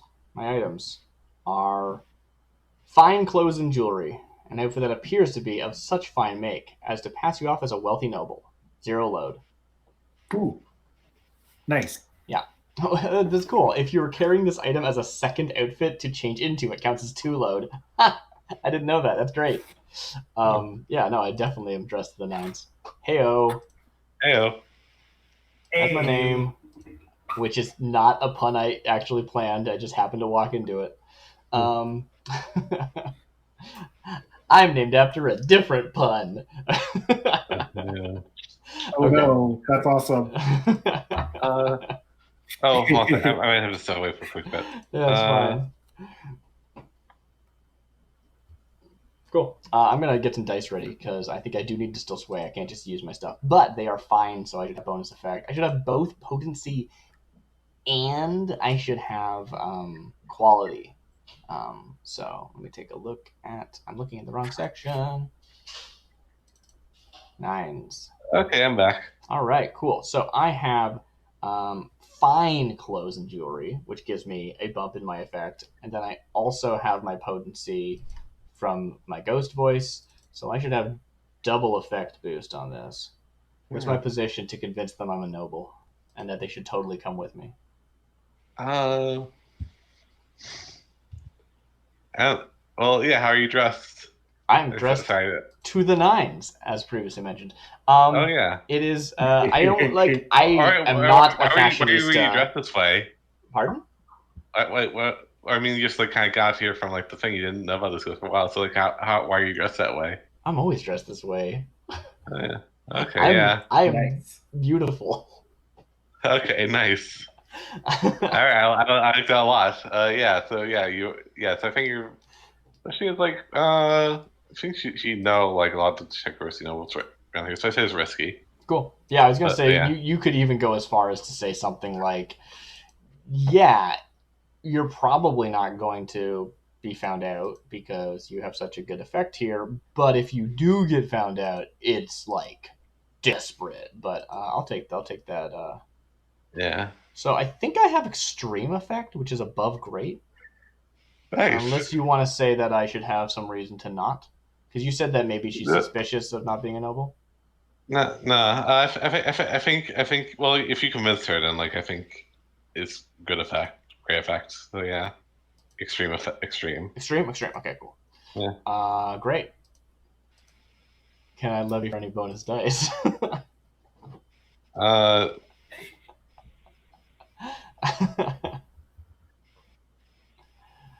You have a devil's bargain for me, Simon? Aside from just like vouching for their position. I don't want your help. Like, we don't want to be accruing stress between jobs. But I will take a devil's bargain. All right. Okay. She becomes infatuated with me. Ooh, I like that. That's always a fun devil's bargain. I don't know what that means in this scenario. I like that a lot, yeah. I'll take it. So she might not want to, like... Oh, a noble! Oh! Yeah. I got a 6. Nice. Oh, God, you're so confident. I guess this is your job. Yeah. I'm rolling 3 dice. 3 dice is like... No one ever rolls 3 dice. Yeah. Okay, and I think that's the thing, though, right? Is like it's like a thing I do a bunch, but it's not like my job, right? I'm not like, oh, I'm gonna play like a spirit warden. Like they're just like really good at it, more so than it's their job. Yeah, well, they're good at talking to people, and they know how to talk to ghosts. It's like, yeah, exactly. Your job is to talk to people, and you talk to ghosts like you talk to people. That's the thing, right? Is that it's less about they're like a super expert ghost talker person, and more that they are really good at. Like swindling people at the. Yeah, I like to think it's like kind of a gift you have. Like you have like a. Yeah, it's really sort of part of my Tycherosi heritage, just like this gift of being able to talk to ghosts really well. Yeah, it runs in the family. Yeah, totally. Most people like have to like you make it up in your mind where you can just like talk to them. Yeah, totally. All right, cool. So I got a 6 on the sway. I convinced them to come with me and not draw too much attention from people walking around as a ghost follows us through the street, because that would be real bad. Cool. So, what do you want to do now? I got this ghost in my body. So yeah, are you gonna go to the night market? All right. Well, I think Rance said to take it down to the park and night market, but so we can head off that way. But do you have any thoughts about where a good place to relocate would actually be? Like maybe the more permanent solution. We'll go to the night market for the time being, of course. Yeah, of course. Cool. That's something I'll keep in mind. Well, I mean, like ghosts don't have to live in houses. No, they totally don't. I'm gonna take her to a graveyard or something. Here's a cool tree. Isn't it a pretty tree? Anyway, you can become a dryad. That would be awesome. They're the coolest. I want to be a dryad now. Heck yeah. Okay. Anyway, we head to night market. It's a travel montage. There's a star wipe or something. On the bus, like, yeah. Yeah, totally. All right. The horse bus. Or whatever. The goat bus, I guess? I don't even know. It could be a tram car, I guess. Like a... Yeah. We're nobles. We don't take the goat bus. No, I mean, like, I feel like it could be a thing like this. Say it's electricity. Like I think everyone takes a tram car. Right. Yeah. It's like okay, that makes sense. Yeah. Cool. Nobles have their own transport. They have carriages. Yeah. Okay. Yeah. Well, we head off. We go to the night market. We're gonna go to that park. That park where nothing bad happened. Wait, no. Something bad did happen. Their daughter died. We already established that. Granddaughter? Daughter? Granddaughter? Daughter? Granddaughter. Granddaughter. All right. Yeah. All right, cool. We go there. Is it? Yeah. So something I would have heard of?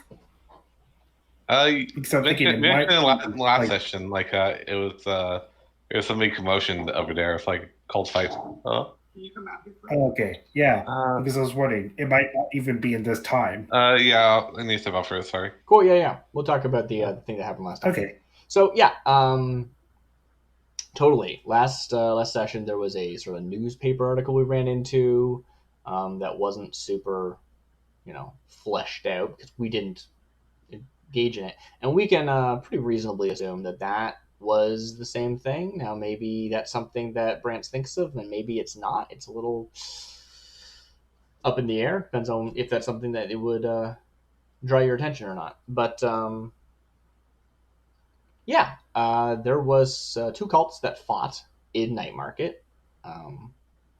If anyone who's listening wants to know more about this, the prologue episode that was played between only B and I, because Simon could not make it for that session, is available in either the Twitch VODs or on YouTube, where we played the game Reflections. And that is the story that culminated in that conflict between 2 cults in Nightmarket. So here we're seeing, previously it had been teased, and now we're seeing something like actually directly related to it happening. So that's cool. That's really cool. So let's just take this opportunity to actually talk as players. What do you want to do with this ghost? Because it's always fun to have a ghost ally, as long as they're not hurting you. If they're like cool to just chill out and not be a nuisance, having a ghost is awesome. We could just have this ghost set up. Like, I mean, obviously you've got it out of your house. You don't want it in your office, but we could have it like in an area nearby that we could go talk to easily or something. And I'm actually thinking the park's a great idea, as long as she doesn't like go insane because there's the memory of her granddaughter dying. Park's a great spot for a ghost. Yeah. Yeah. Like I was thinking,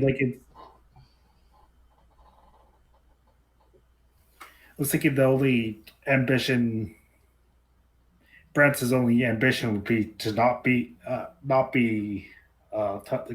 just to be able to live in his apartment.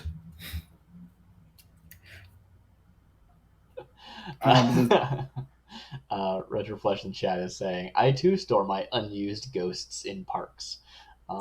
Yeah, totally. So I feel like there's a few options here, right? We could just go, hey, this ghost is a problem, we need to get rid of it. We could also say, hey, we're a gang of smugglers. What is the most profitable use of this ghost, right?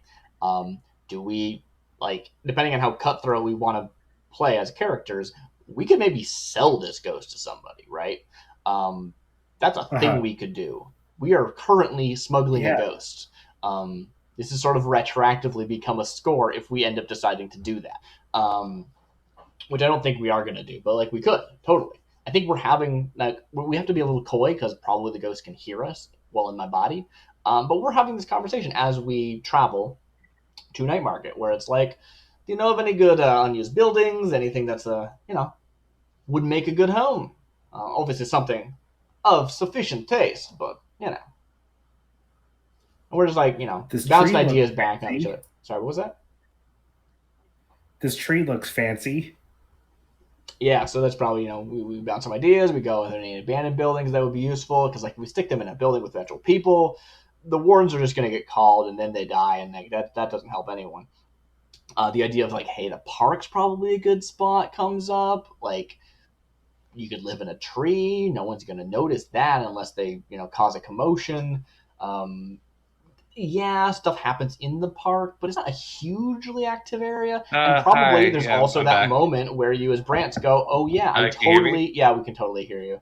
And I ghost. Welcome back. You probably have that moment where you're like, well, I read about this thing that happened in the park. The park's shut down right now. No one's going to be there.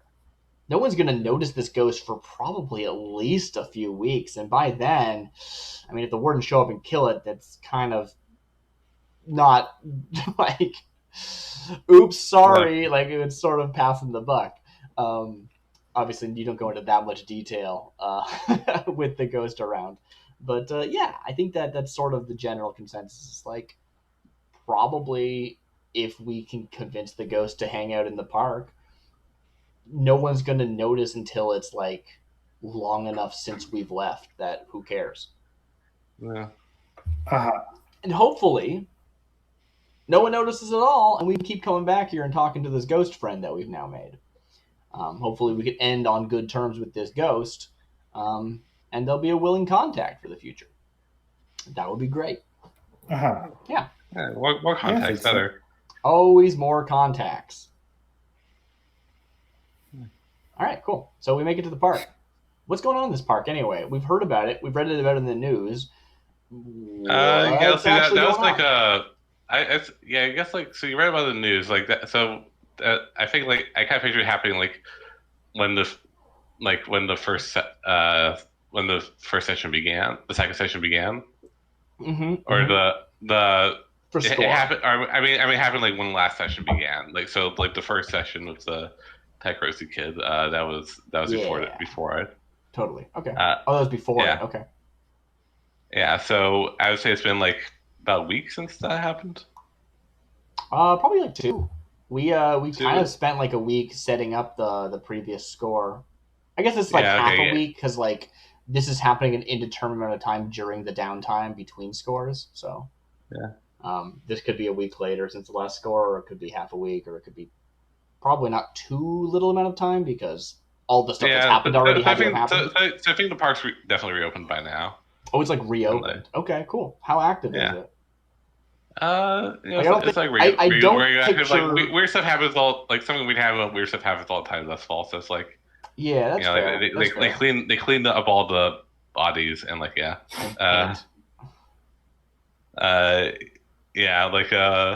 would imagine that no parks really get much use anyway. It's not like there are kids playing in them, but maybe there are, and I'm just wrong. Like, it's more of like, here's a nice thing that exists, and you walk by it and acknowledge it, but you don't like go in the park. I don't know. That's sort of my impression of Doskvol. No, I think like, well, I don't know. It's not like gated off. I think like there's actually like people like say need like outdoor space to do stuff. And it's like sure. It's like kind of a thing like it's like very there's like a lot. Well, actually, there would be like a lot of blue coat presence, I imagine. Oh, really? Like it's because like that's like a kind of place where people would otherwise get mugged. Do they? I guess it's Nightmarket. They might care about that. Yeah. They care about that because like rich people are here. Yeah. Oh, yeah. Yeah, and also it's like a good way to like. It's also like a good way to catch scoundrels, like which. Cool. Yeah. All right. So I'm probably like talking to the ghost, but it looks like I'm just talking to Brants, I guess, from an outside view. And Nines is saying something like, well, "This looks pretty nice, doesn't it? You got like people keeping an eye out, making sure all right. Yeah. Not just playing along." I like how Tychros is like fantasy Australia, like Yeah. It is today. Wait till my next Tychros character and we'll see. I mean, obviously, we've already seen a Tychros character who did not have the same accent as well, he had like kind of British accent. Tychros is not a monoculture. Yeah. I mean, I assume it's not. I figure it's a whole separate like. It's all separate kingdom. Yeah. Well, I don't think it's not like it's like not one. It's like one country. Like, but it's not like here, but like I don't know, maybe it's just one continent and we just don't understand that because we're used to islands. Who knows? Anyway, yeah. So, how does this ghost react to there being blue coats? Are they like, screw them, or they're like, blue coats are great and good, and I feel protected because I'm an aristocrat? Yeah, the second one, yeah. I mean, they might also have like a ghost reaction where they're like, well, I'm a ghost and they're gonna want to kill me. I don't know. I don't think she's quite up on being a ghost. She's not quite. She is vaguely aware she's a ghost, but like she's not like cool. Yeah, I'm super into that. That's awesome. Cool. We just need to find a place that is private enough that we can let her go and convince her that this is a good place to hang out. So can we locate a place? Can we maybe survey? I think we want to work together on this survey if we're gonna survey. Yeah, totally. Yeah. It would be a survey. It's a big park, but it's a big park. But it also means like you gotta like. Let's engage one of the teamwork rules, which we've never used so far, which is leading a group action. Where can the leading a group action section? I don't know where that is. Changes the game. How to play. Is it under how to play? No. I think it's under score. Probably is. Yeah, teamwork. There it is. Thank you. All right. So you can assist by taking a stress to give an extra die, but you can also lead a group action. When you lead a group action, you coordinate multiple members of the team to tackle a problem together. Describe how your character leads the team in a coordinated effort. Do you bark orders, give subtle hand signals, etc., etc. Each piece who's involved makes the action roll, and the team counts the single best result as the overall effort for everyone who rolled. However, the character leading the group action takes a stress for each PC that rolls a 1 to 3 as their best result. So the idea being here is that if we both survey working together, then we end up with like a bunch of dice. Who would you say would know the park better? I guess I think you've been in jail for a long time, so I think Brance would probably know the park better. You know, you make a completely great point. I forgot that's the wrong character sheet. I forgot that I don't have survey as this character, so never mind. I was thinking that I had survey and that we would pool our survey and then we'd effectively be rolling like 4 dice, except for with the risk of taking 1 stress if it was failure. A lot of times teamwork leading a group action is more effective than taking a stress to give an extra die. It's just not as flexible. So something to consider in the future, but yes, I can't actually do that right now. It's more beneficial for me to like take a stress and give you a die than it is for me to roll 2 and take the lower, and then you take a stress because I failed, right?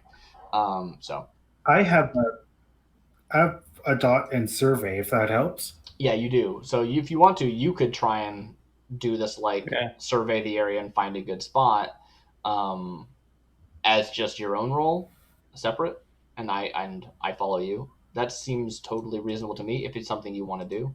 Obviously, we could discuss what we want to actually do in this situation. I don't even know. Maybe we could just be like, cool, get out here, and something crazy happens, and that's fun. So that'd be controlled, right? I don't know. You probably. I would back you up on that suggestion. But if B, you're talking, I cannot hear you. Yes. So, no, sorry, it's just momentarily distracted. What was the suggestion that Brad made? Or Simon made? So that it's to survey the area. Okay, yeah. I was just wondering if that's find a good controlled. Place. Yeah, it's controlled. There's like no time pressure or anything like that, and like no one really knows you're doing anything untoward. So yeah. Cool. And the standard effect? So yeah, it's kind of weird because it's like kind of a yes or a no thing. So I think just say standard then. Yeah, standard. If it doesn't matter, it's standard, right? Okay. And is there any bonus dice to apply? I can't think of a great devil's bargain. I can only think of if there's someone here that's interesting, and that's always someone recognizes you, and that's can be fun, but it also might be irrelevant, and also I think we probably want to wrap up this scene soon, so probably the less complications, the better. So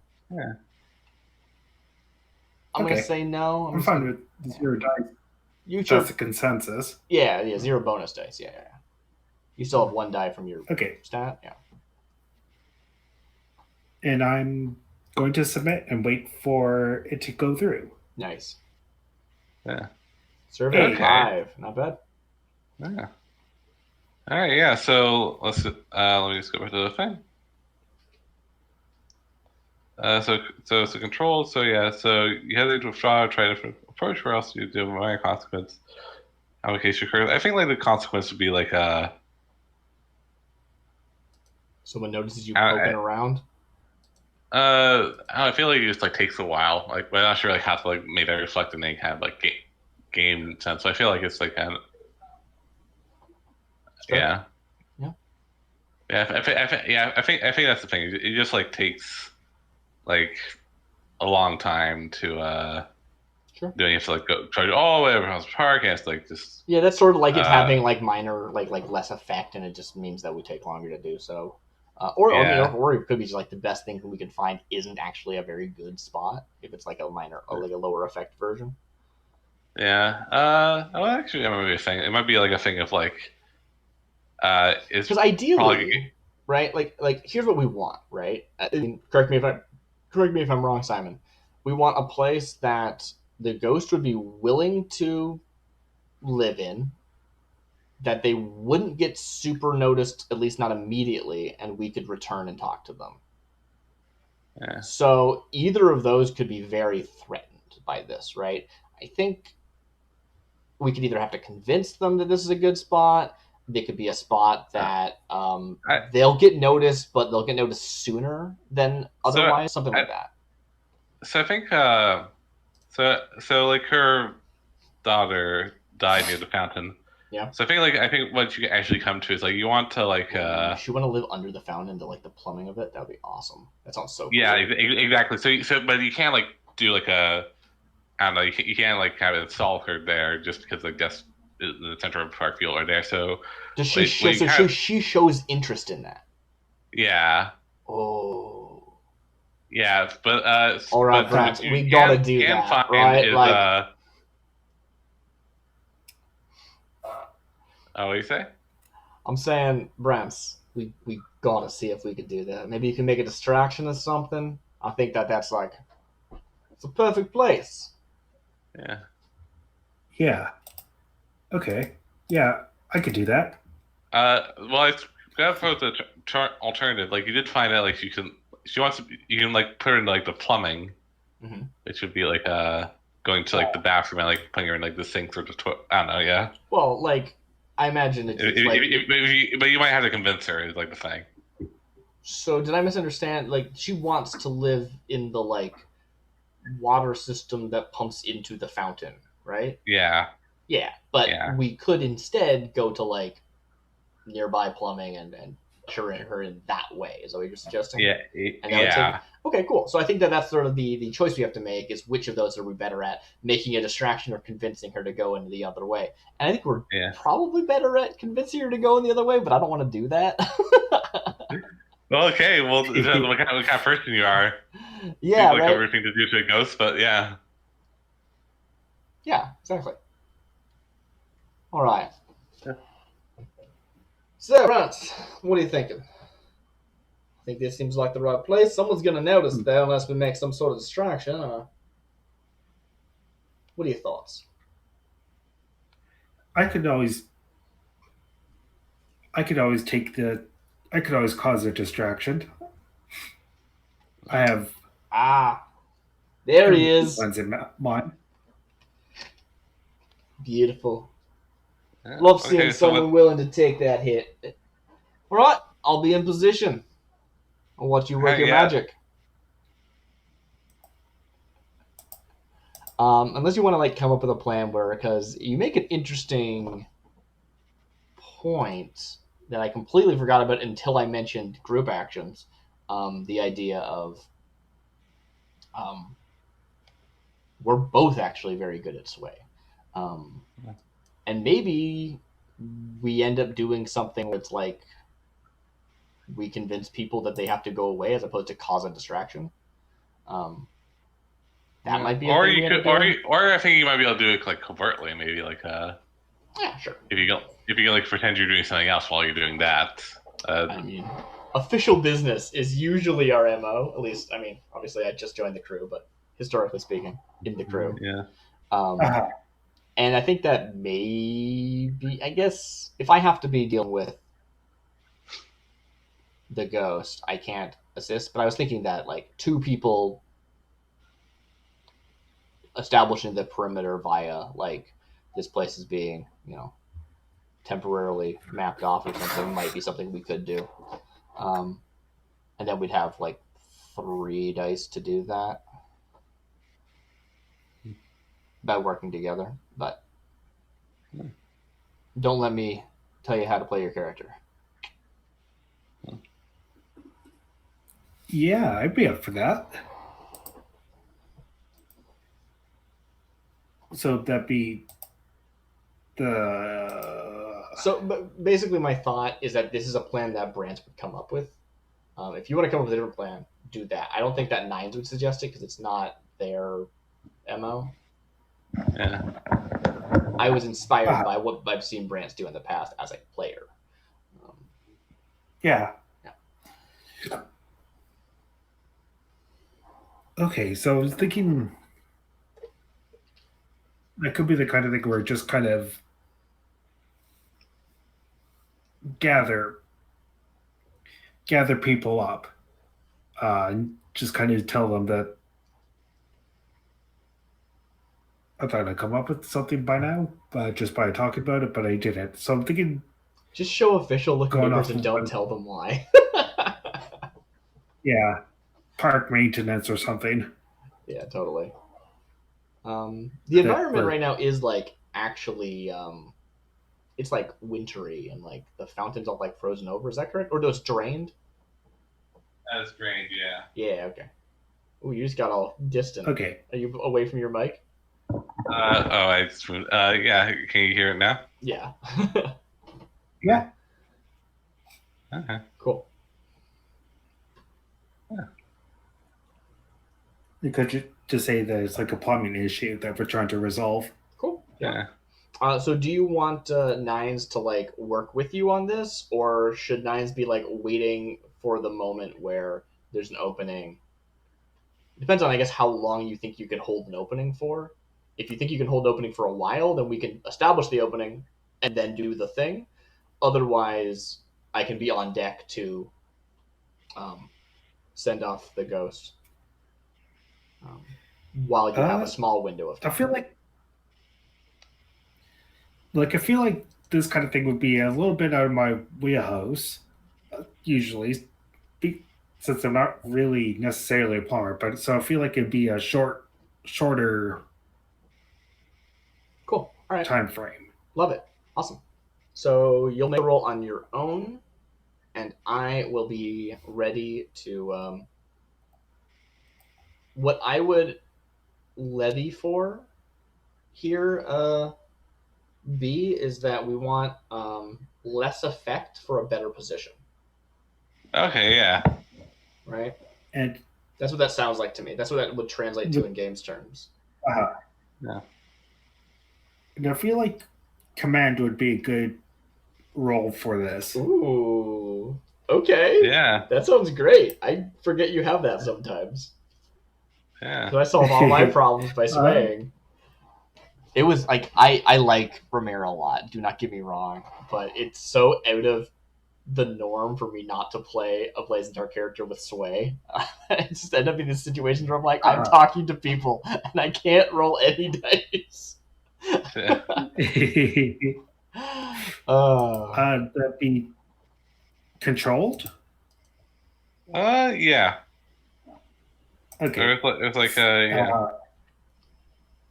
Yeah. What kind of effect would it be? Limited? Yeah, that's what I'm basically saying. Is that a limited should be enough for the small window? Yeah.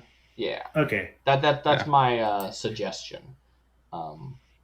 Okay. Yeah. And I'm guessing if no bonus dice? I am not offering a bonus die. If you want to take a devil's bargain, you can. Yeah, okay. Or push yourself if you really want to, but I still don't think we should. I don't have a devil's bargain for you. Okay. I'll take that devil's bargain. Did you have one? I do not. Sorry. Okay, that's what I thought you said. Oh. Let me see if I can think of one first. Okay. I mean, there's blue coats in the area. Do you know you know a blue coat, right? Like personally? There's Jaren, a blue coat archivist. Yeah. I guess archivist wouldn't be here unless for some reason. Yeah. Well, if you're spectacularly unlucky, I don't know. Yeah. I mean, anyone could just happen to be here. That's true. Yeah. But I don't know. Maybe they had like they're going to be like, I have to go out of the field and do some interview with a blue coat and because something happened. Yeah. Yeah. I'm not into it. Just roll the dice. Yeah. Yeah. Okay. Oh, I should swap scenes. And so it's just the zero bonus dice, and I'm going to see what that is. Yeah. Should be in soon. Command. 6. Hey. Nice. Wow. Yeah. We did it. Yeah. We did the thing. Hooray. Nothing but 6s except for that 1 5. Nice. That didn't happen. Sometimes you only roll 1, some days you only roll 6s. All right. I only roll 9s. Heyo. Okay. What does that mean? Hey. I don't know. Cool. So the distraction has been made. People are being told not to come over here. Maybe someone even gets in an argument with you, and you pull them away, and the coast is clear for maybe only a moment. Yeah. All right. How did you deposit the ghost? I'm gonna go over there. Just gonna walk on up, and I'm gonna say, "All right, dear. Hope this meets your liking. We'll come back and see you from time to time. All right." Yeah. So she's like, this is wonderful. I can feel the ghost water. That sweet ghost water. Yeah. I can feel. Well, she actually says she's like, I feel the water wash over me, and there's no water there, and yeah. Now you might want to keep your head down for a bit. Not everyone's gonna be so courteous to you, right? Yeah. Okay. I'll remember. We'll be back. Yeah. Okay. Yeah. So I'm not, by the way. A pleasure to meet you, Madam Nines. It's just Nines. Thanks. No, you're a noble. You're a madam. I'm not a madam. Thank you very much. What's Lady Nines? It would be like the thing that she would say. Yeah. I am not. I'm gonna get in an argument with this ghost. Dang it! Oh no! I'm gonna throw this whole mission. No, there's gotta be like a general neutral term for I mean, she doesn't know. Yeah, fair. Dang it! I'm gonna get in a fight with this ghost.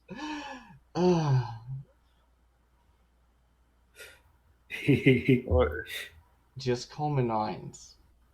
All right. Okay. She's clueless, but yeah. All right. She's like, yeah, sure. She's like, yeah, sure, fine. So this ghost materializes, and does anything happen before it, in that interstitial moment between it materializing and going into the pipes? It kind of it's like she like kind of like floats. So it kind of like floats like she's on her back and like kind of like she didn't give me her name, did she? What is her name? Because I was trying to ask for it so that we could actually properly refer to her. Maybell. Maybell? Nice. I'll just write that down. Nice. Yeah. Yeah.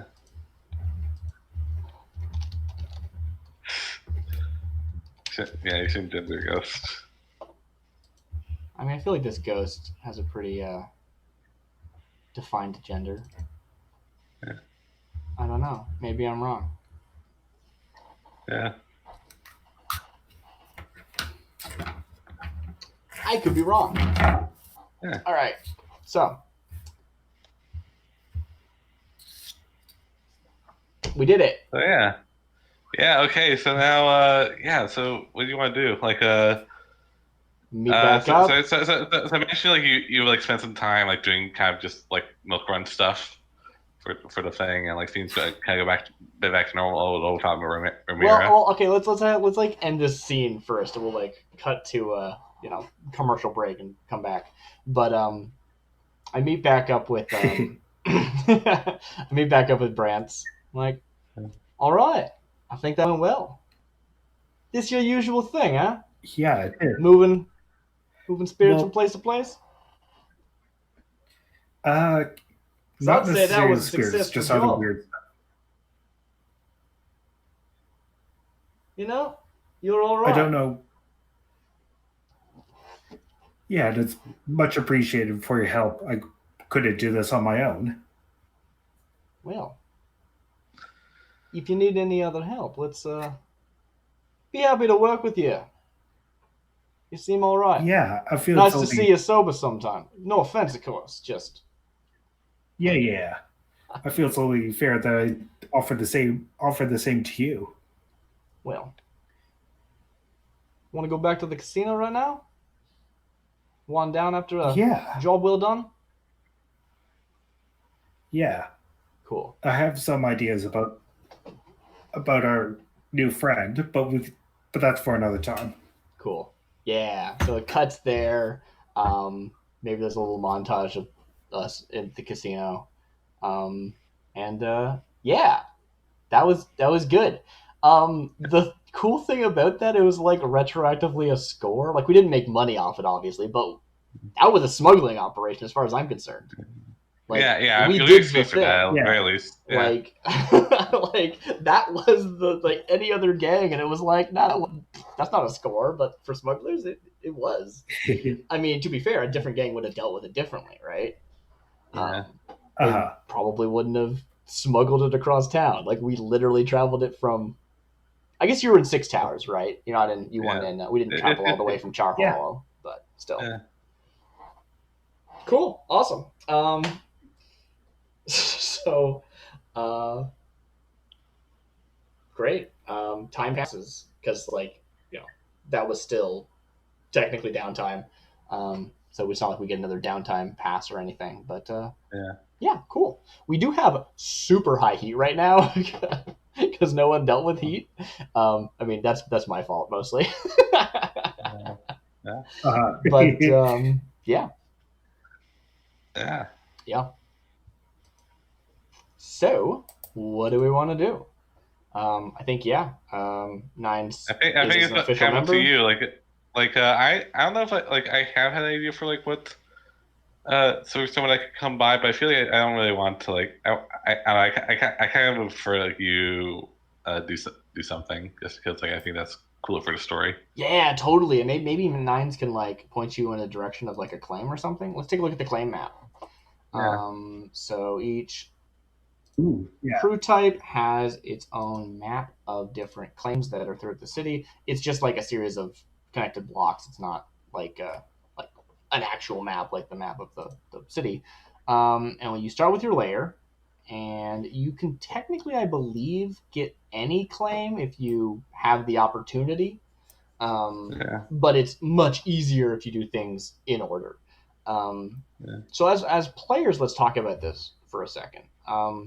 I feel like if we push in one direction, we should probably commit to that direction, because the things on the farthest end of the map are the best, right? Meaning, are we more interested in like secret routes and maybe the ancient gate, or are we more interested in like warehouses and a cover operation? Unless there's something else on that map that jumps out to you as being like really cool. I should say the secret routes, mechanically, they give us +1 die to engagement, but also narratively, we have secret routes through the city. And they're described as you might have access, and again, this is like the flavor text that you can make up your own version of, but the example text is you might have access to long-forgotten underground canals, dark streets normally hidden behind debris, or some other route of your choosing. And if we could like find some underground canals, that would be super cool. In addition to the mechanical benefit of engagement rolls. And Ancient Gate is you have safe passage in the Deathlands. When you leave the city through this gate, spirits in the Deathlands will not molest you unless directly provoked, which is very cool. Ooh. Those are like the big lofty goals, I think. Whereas if we went for something more like a cover operation in a warehouse, they work like this. A cover operation. You get -2 heat per score, period. What is your cover? Who did you seize it from?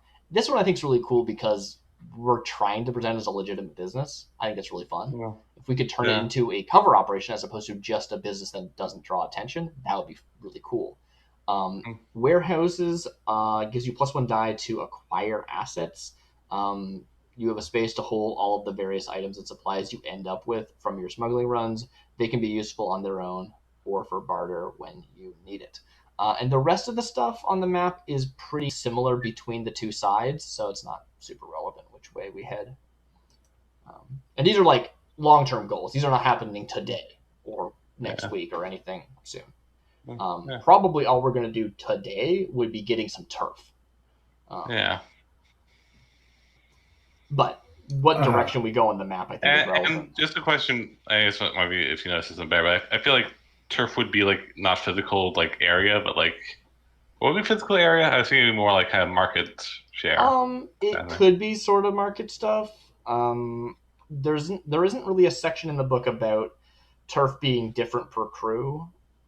Turf is described as being I should find the exact wording for it, but turf is basically described as being like neighborhoods that you like have influence in, whether that is like people who not like actually pay you protection money because they don't make money or anything, but like that respect your authority and would like back you up in a fight,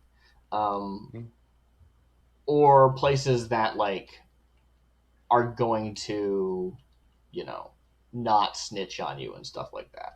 Let me find the exact wording of turf in the book. Turf.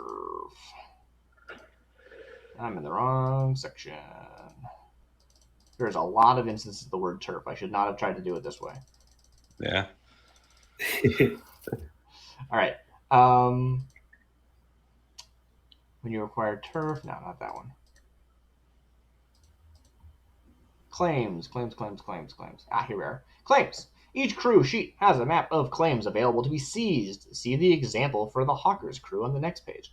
The claim map displays a default roadmap for your crew type. Claims should usually be seized in an orderly sequence by following the paths from the central square, the crew's lair. However, you may attempt to seize any claim on the map, ignoring the paths, or even seek out a special claim not on your map. But these operations will always be especially difficult and require exceptional efforts to discover and achieve. I would assume that means stuff like a downtime project to even know they exist, that kind of stuff. The claim roadmap shows typical paths for advancement, not an absolute restriction for your operation. Seizing a claim. Every claim in Doskvol is already controlled by a faction. To acquire one for yourself, you have to take it from someone else. To seize a claim, tell the GM which claim on your map your crew intends to capture. The GM will detail the claim with a location and a description and will tell you which faction currently controls that claim. Or the GM might offer you a choice of a few options if they're available. If you choose to ignore the roadmap, blah, blah, blah, blah, blah, blah, blah. Execute the operation like any other score, and if you succeed, you seize the claim. The targeted faction loses the claim. Obviously, that would affect faction status. Seizing a claim is a serious attack on a faction, usually resulting in -2 faction status with the target, and potentially +1 status with their enemies. As soon as you seize a claim, you enjoy the listed benefits for as long as you hold the claim. Some claims count as turf. Others provide special benefits to the crew, such as bonus dice and certain circumstances, blah, blah, blah, blah, blah. It doesn't talk about turf right here, though. Crap. Where does it talk about actually turf? Is there a link? Is there a link in his document? No. It just says the word turf. Okay. Okay. It's like in different factions that might have like turf in Nightmarket. Or no, it'd be Nightmarket necessarily where you. We could get stuff. Here we are. Another way to contribute. Faction. Another way to contribute to your crew's development is by acquiring turf. When you seize and hold territory, you establish more stable basis for your rep. Each piece of turf that you claim represents abstracted support for your crew, often a result of the fear you instill in the citizens on that turf. Turf is marked on your rep. It gives you mechanical benefit.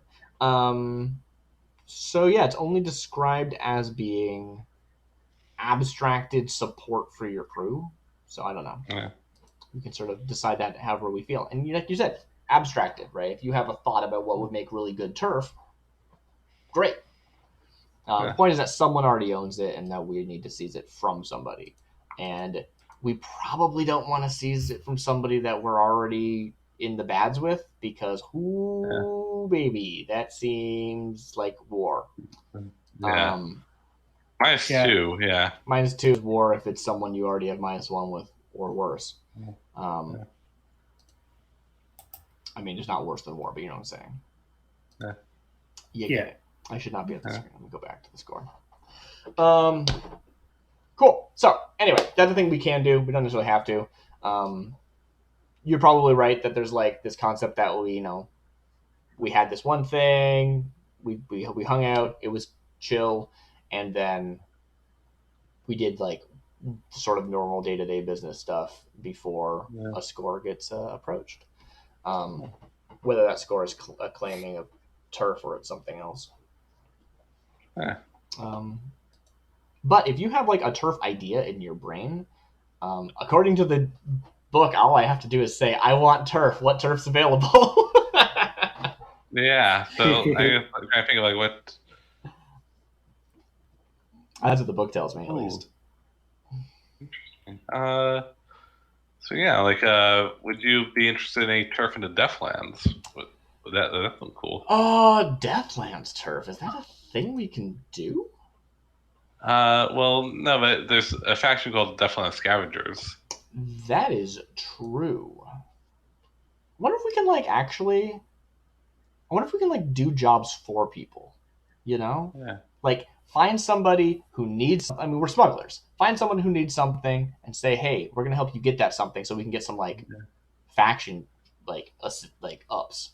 Yeah, totally. You can, contact, also, I think it might be, a thing of, So I have gang, I have gang leads, right? That's, make a roll, see who to find these people. I don't think it's a long-term project, but you might need to make a roll in order to, yeah, I know. I'm gonna introduce my new good friend Brants to Bazo Baz. That's what I'm gonna do. Yeah. Hey, Brants. Where did you meet Bazo Baz? Well, someone that I think you should meet. Where did I meet Bazo Baz? I was introduced. So I don't know if I want to have them be directly connected because that limits my net of contacts, right? So I don't want to be Hawker introduced me to Bazo because that's limiting. But Hawker was the person that I was closest with in prison. We got out of prison around the same time, and we supported each other. Bazo, I don't think I was in prison with, but I was totally in prison with people in his gang. When you're a big enough gang, you always have people in prison. It's just kind of part of the it's just the tax, right? Yeah. It's the tax of doing business. Or sometimes you might even put people in prison on purpose just to have control of prison. Oh yeah, right. Letting the blue coats think they got one over on you is the way to get them off your back. But also it's like a territory. It's like another territory you want to control. Totally, yeah. So I definitely knew people in prison, and they gave me the hey, you should go see Bazo once you get out. He'd like to talk to you. Or she actually don't know if Baz is well, the book refers to him as a guy, but any form of yeah. Anyway, Bazo, what does that mean? Anyway, what was I saying? Yeah. So obviously I didn't join the gang, but I'm on good. I'm Nines is basically that contact who hears things. Like, they got their ear to the ground. Yeah. And sort of just operates independently out of Silkshore, and lots of people, they're not like an information broker, but they're like that person on the street that you can talk with. And they're not also super picky about oh yeah, I got this information, it's gonna cast you, right? It's not like they're gonna just spill the beans on everyone. They're there's trustworthy enough. But yeah, they just want to be in good with the people, and the people that they care about being in good with are underworld, right? They have a lot of underworld contacts, and they make their money by sharking at the pool hall. They're not super interested in being really prestigious about selling information and stuff. So yeah, is that enough? Yeah, no, totally. Yeah. So I mean, we're not exceptionally close, but I can get you a meeting with Bazo. Definitely, totally can. Yeah. Yeah. Who's Bazo? The Lampblacks, is that right? Yeah, Lampblacks. Yeah. All right. They haven't shown up in this this game, but it's funny, right? Because the playbook just says Bazo a gang leader, and unless you read the lore of the book, which is questionable canon because it's a role-playing game that lets you do whatever you want with the system. Yeah. They might not actually be part of the Lampblacks. That's a thing as per the stock information out of the book, but that's not necessarily something we have to just stick with. I'm happy to use it. Lampblacks are cool. And having drug dealers is good. They're drug dealers, right? Because let me just check quickly. They got to get their drugs from somewhere, right? Yeah. Yeah. Well, okay, so they're I think they do all kinds of things. I don't think they're necessarily drug dealers, but they can totally be. Yeah. Cool. They might have other things. Yeah. Actually, can I get some background information about the current situation? Are they at war? Are they yeah. We'll say yeah. About? Well, yeah. So they are at war with, and it's detailed in the book, but yeah, they're at war with the Red Sashes. Okay. Yeah, I wasn't sure if that was happening now or not, because I know that's the stock situation, but. Yeah, I say we go with that. Yeah. Sure. Cool. Yeah. Let's dovetail back into the main plot or the module. Yeah. Cool. Yeah. So I mean, I offer to introduce you to Bazo. I'm sure he could use the talents of someone like you. Now, they don't usually deal with the sort of weirdness that you and I find ourselves messing with, but sure they could. I'm sure they could make use of something like that. Maybe give them an edge up on anyone else in the business. Yeah. Something to consider. I think that's definitely something to ponder. I don't want to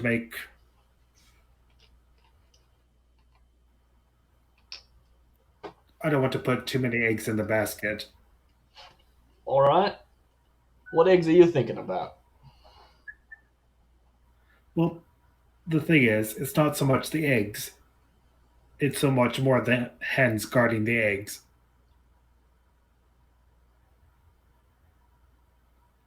Because the problem with that is that we're just getting started out, really, when you boil it down. but that it's more, how would you say, risk versus reward to. I mean, getting in with someone who's already got some power, that's a way to get a leg up in it. Yes. But the problem is, I'm not quite sure what these against the Red Sashes, right? Yeah. Yeah, right now they're dealing with him. Yeah. Bunch of Ruvians, if I got my information correct. I have a cover operation of being some kind of... My accent's shifting all over the place. Don't like it? Oh no, I'm over here now. Oh no, what's going on? Give me a second, I know how to cough or something. Okay. Dang it. That's silly. Red Sashes, they got their own, like, what is it? School? Yeah. Sword place school? Yeah, fencing? I think it is. Not entirely sure what they're doing, but some kind of militant schooling thing. Acting as their cover. So. Yeah.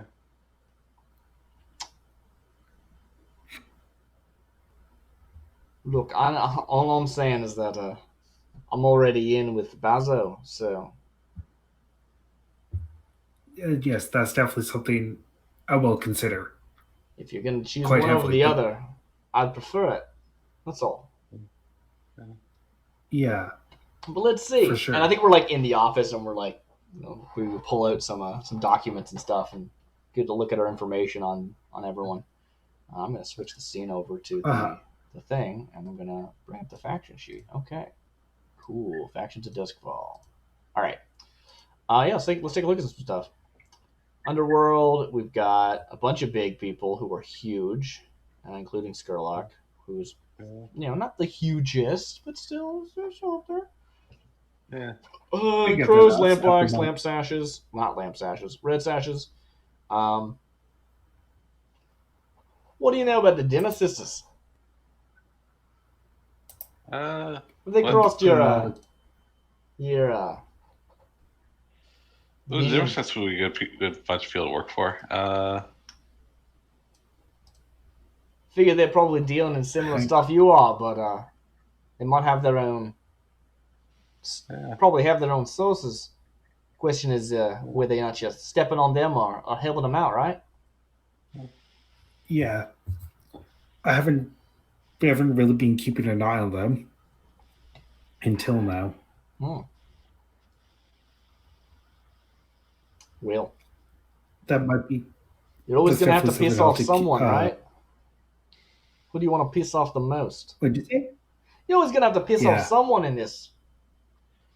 And you got to have some friends so that you can not get stabbed in the street every day. Sometimes, of course. That's where you wear the armor, but, every day I go up and get stabbed in the street is terrible. You're going to have, at least a few days off to mend your wounds. Then you get stabbed again. Yeah. Price of paying business? That's not the way that saying goes. What am I saying? Price of doing business? Yeah, that's the one. All right. So the problem, or the big thing right now is we're kind of in bad standing with Lord Skurlock, and I'm trying to avoid. Ooh, that's a hot one there. Trying to avoid his circles at the moment. I would argue that I'm not character into the story, but I would say that if you're arguing that with someone, it probably makes sense getting good with someone else. For protection. That's what I'm trying to convey, is that I don't want to accidentally aligning up with someone associated with Skurlock, so then they have information on us. Right. Yeah, let's see if we can find who.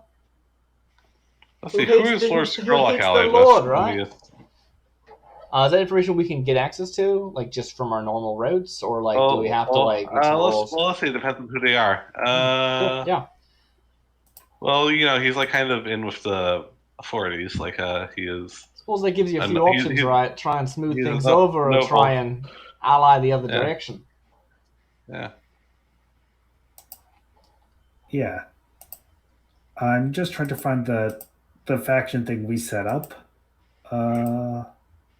It's one of the sheets. Yeah. Yeah, faction.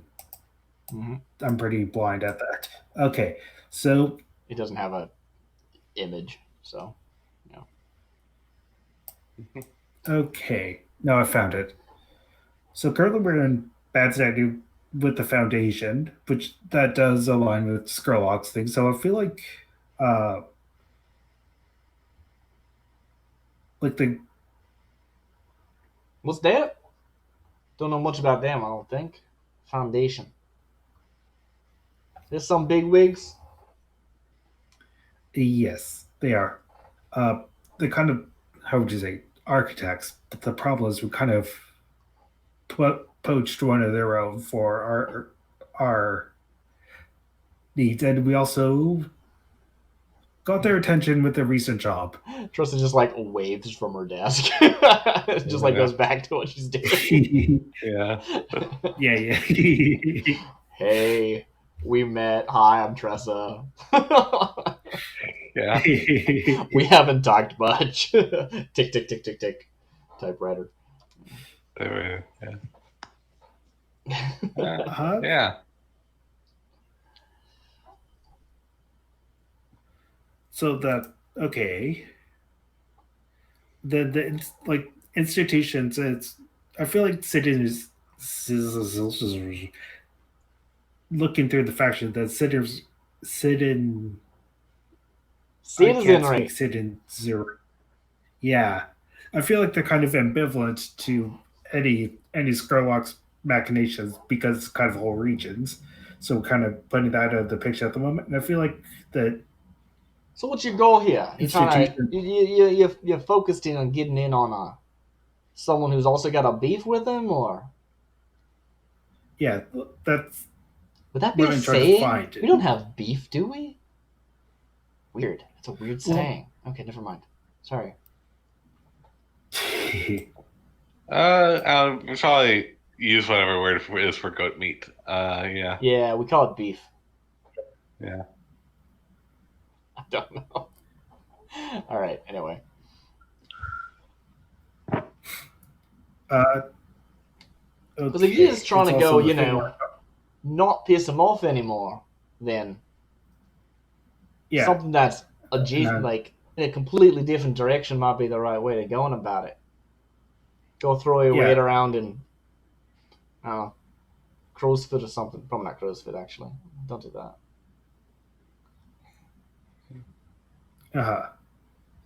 I also don't really know the factions.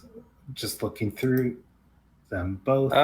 Here, if you want to ask me about faction, then like who's the brigade? Wow, you're right. Woods are hard. Wow.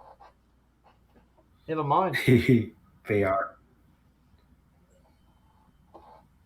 Yeah, like okay. Let's not set our sights too high for now. You're talking about the Deathland scavengers before, were you? Well, I was. I don't know if I went in character with. Okay, can I ask a question about that? Are the Deathland scavengers like an actual group, or is it just the people? They are. Okay, I wasn't sure if it was like people who are Deathland scavengers, as opposed to like in the same way that like the people of Nightmarket aren't like a unified group. They just are unified in that they all live in Nightmarket, right? Yeah, or else no. It's like they have like a. So basically, they're like convicts who roam the wasteland because they got kicked out of the city, and yeah. Right. Yeah. Okay. Oh, you know who might be good to get in with? The Lost. Now there's some folk right there. Might as well get out, but. Pardon, what was that? Sorry? What's their deal? All right, the way I remember it. I don't remember. Tell me, please, B. I forgot. Sorry, what was the question? The Lost. Who are the Lost? The Lost. Hold on, I'm just looking through. I remember reading about it once and being like, they're cool. So I just confidently said they're cool, and I don't remember what it was. Yeah, they're like vigilantes, kind of. They're trying to look out for the little guy. There's some folks. Like probably. Well, okay, so you've done like kind of things that you don't think you've done anything too bad that would like piss them off, but like nah. Yeah. So I'll just read you a thing. A group of tree-tested ex-soldiers dedicated to protecting the downtrodden and the hopeless. Ooh. Yeah. Huh. Do they have any like unified background they come from? Let me just look. It says street toughs and ex-soldiers. Cool. And that's really the only unifying thing. Okay. From that description. Look, I'm just saying. They gotta be mad if they think they can make a difference like that, right? But get him in on your side, maybe convince him that you're the downtrodden. That's a good armor to have at your back. Yeah. And it... Yes. Okay. Yeah, I think I'll do... I think that would be a good step forward. Okay. I'm having real hard times putting words together right now. So the question you got to ask yourself is, what can you do for them, right? I figure everyone needs something. Maybe there's something specific that some individuals might need, or maybe it's just armament. I think I have an idea what they want. I'm having an idea about what they might want. I don't know.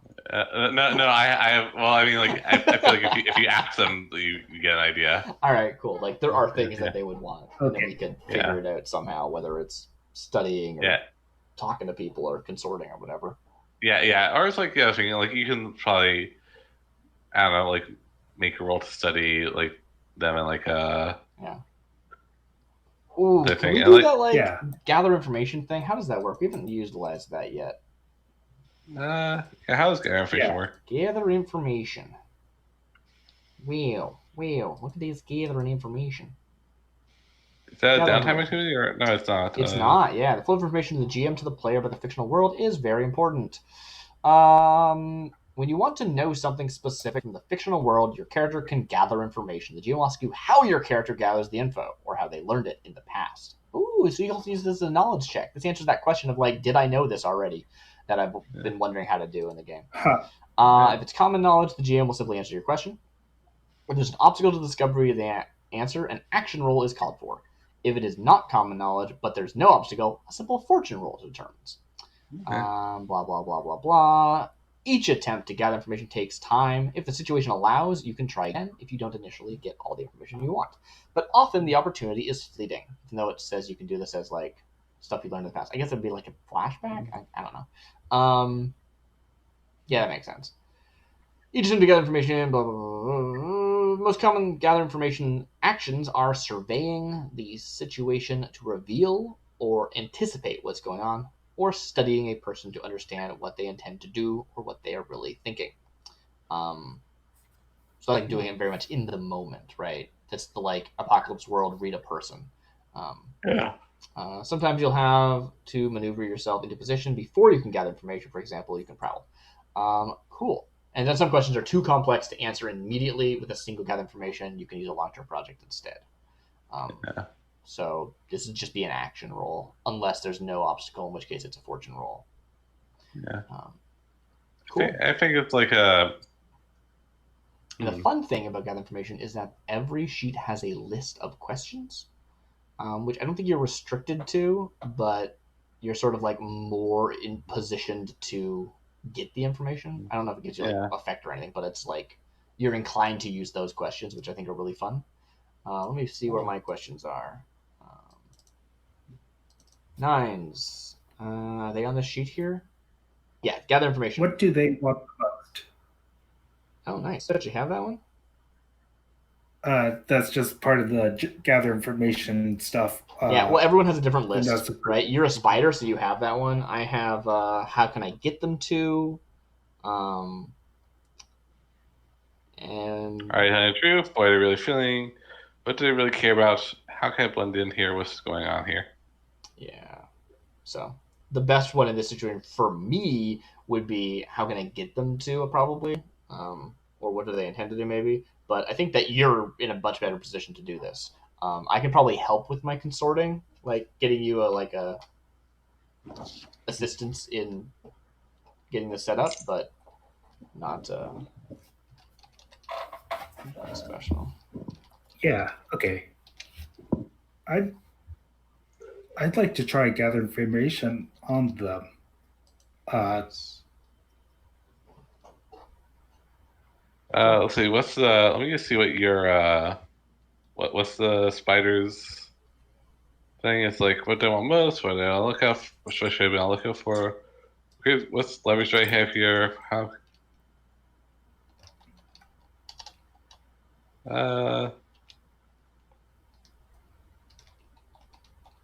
Okay, yeah. So yeah, you're gonna do like. So I guess like, are you thinking of like, are you like talking to you on the street, or like, are you trying to, or are you like looking at like newspapers, or like what are you doing?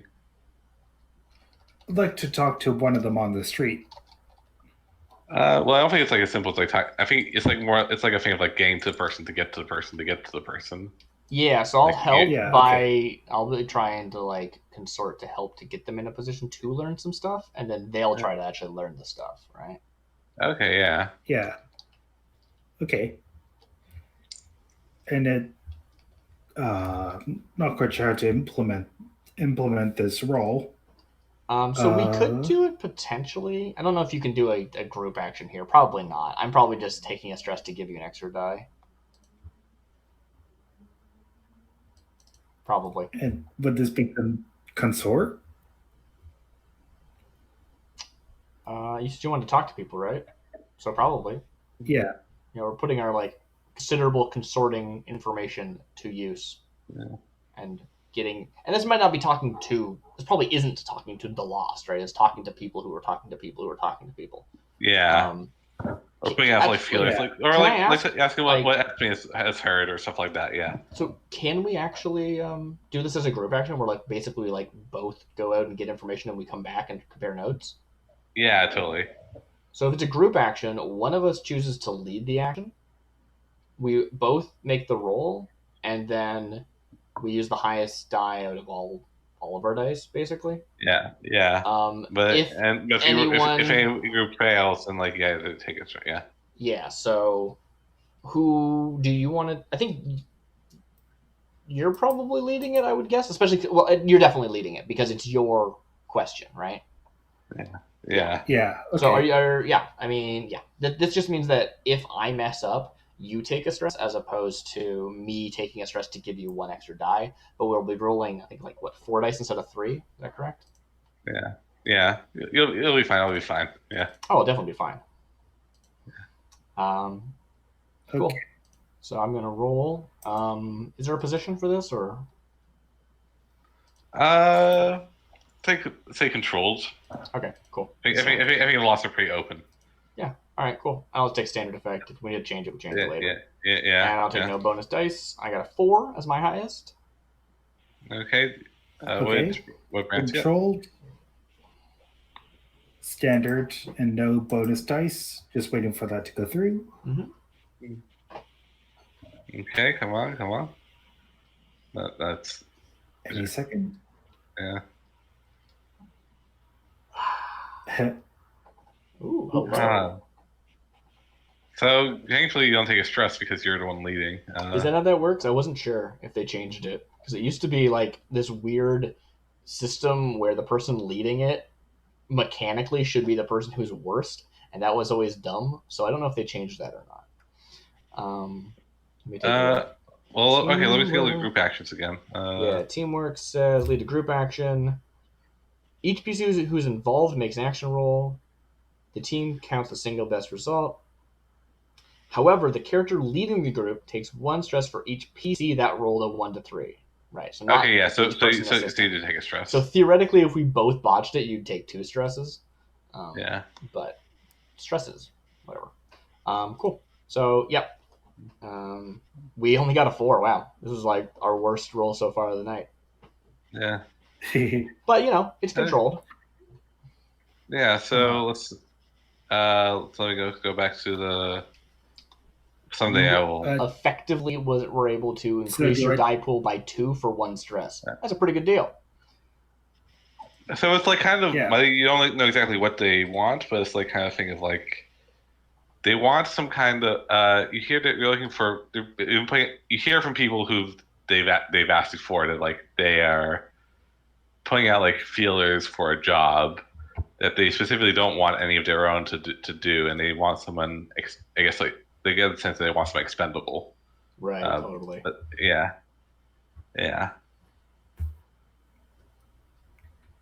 Who do we hear this from, or is this just like grapevine or?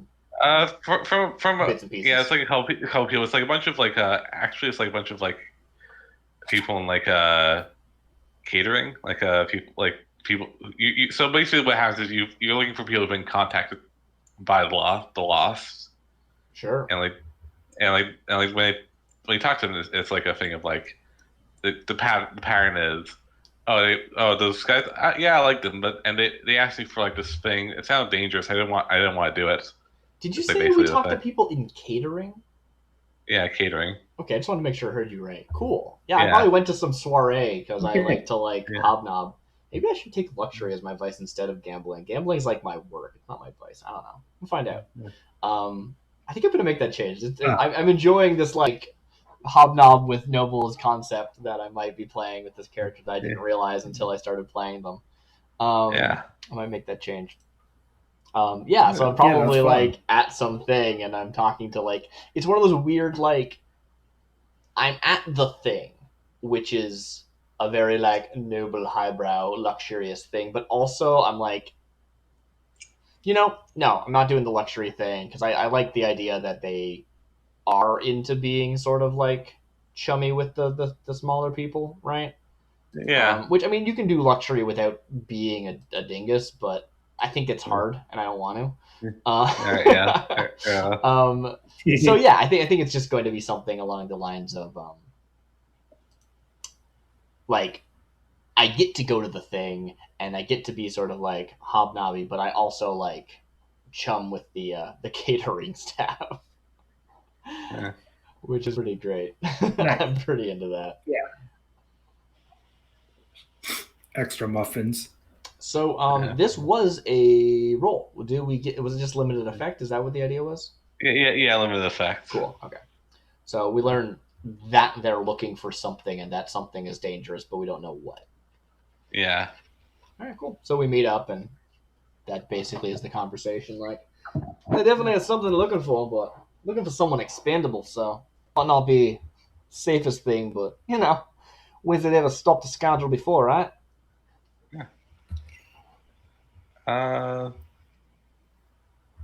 Yeah. Okay. Worth looking into some more.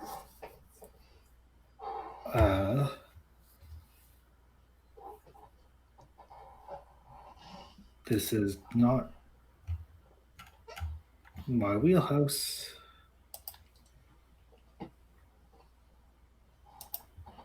Well, if it ain't your wheelhouse, then maybe you want to rope in some other poor SOBs, eh? See if you can get them to cover something. Well, yeah, I probably should have done a voice for that. I was just kind of speaking to myself. Sorry about that. I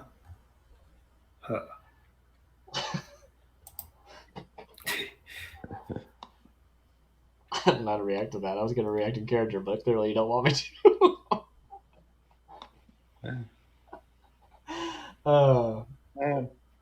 So, can I ask a mechanical question, B? Oh, actually, interesting. So, Brant has a Jenna servant as a contact if you want to, like, maybe actually found out through them, yeah. That's fun. Well, maybe this is like an opportunity to get extra information, right? I'm like, oh yeah, this is who I heard it from. And you're like, oh, people in that sector know about it. and you didn't even like think to talk to them. Yeah. And now you can talk to them in a position where it's like you just literally go talk to a contact as opposed to trying to put your ear to the ground. Yeah. Yeah. Okay. And then that I'd like to... venue isn't like already used up. Basically, is what I'm suggesting. Because it's detached from the role. Fun. I'd like to go up to Jenna and talk to them. Yeah. Okay. Yeah. So yeah, she yeah. Okay. So where do you meet her? Like I guess like I assume you'll meet her at work, or else might be saying like she might be like a living servant. So no, that's like too hard. That's like a heist. Yeah. I see what you're saying. So yeah. Yeah. So I would say you could be a tavern or something. Yeah. Say, or yeah, I guess like that's hanging over is like your drinking buddies. Yeah. Could be. Yeah. Yeah. I'll add that note. Yeah. So yeah, oh yeah, they talked to me about very very hush hush, but yeah, I don't know. I just got I got family. I don't think I could. I don't think I could do it. But I hope to find someone. Mm-hmm. And that you might want to ask like, what do you say? Can you say that again? I was busy writing down that note. Oh yeah, sorry. So she said like yeah, they talked to me and I don't know. I just got a family. I don't think I want to do something so dangerous. But I do hope they find someone. She says like she it's good that some people are trying to do some good in the city. I don't know. Yeah, I don't know what exactly they wanted, but like they did, but they were nice enough to warn me that it was dangerous. Yeah, I think I'd be willing to see if I'm try to follow up on their endeavor. I just don't really know who to talk to in that regards. Well, you could talk to the person I talked to. Who's let me just find a. Let me just randomize a name here.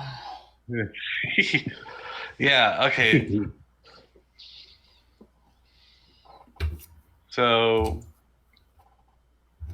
Yeah. So yeah. They told me to go to this address, and she gives you an address if I change my mind, and it's an address in Crow's Foot. Crow's Foot. Yeah. Okay. Crow's Foot's where the whole Red Sashes, Lampblack's thing is going down, right? Or is that Six Towers? Yeah. No, that's Crow's Foot. Yeah, but yeah. That's what I thought. Just making sure. Yeah. Good to know your districts. Yeah. Interesting.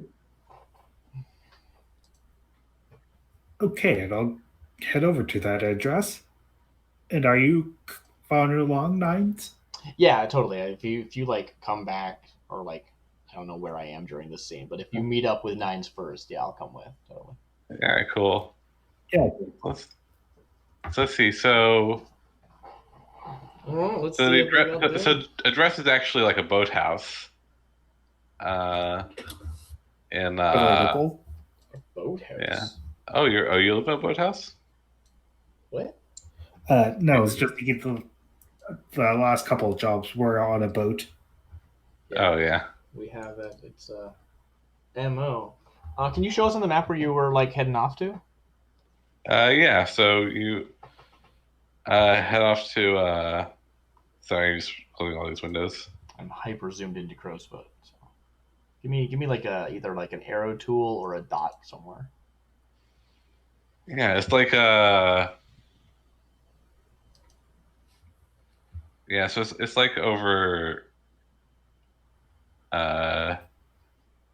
here in this place. All right. Near a bridge, yeah. So like this building? What do you think? This building here?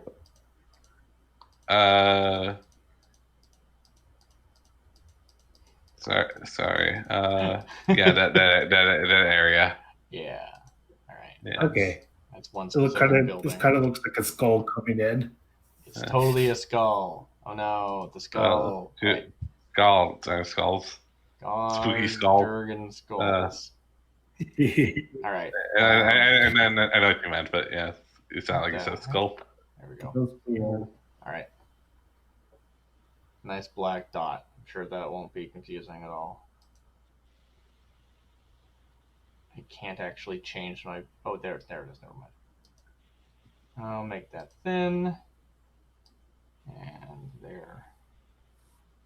This is the place. Cool. All right. Okay.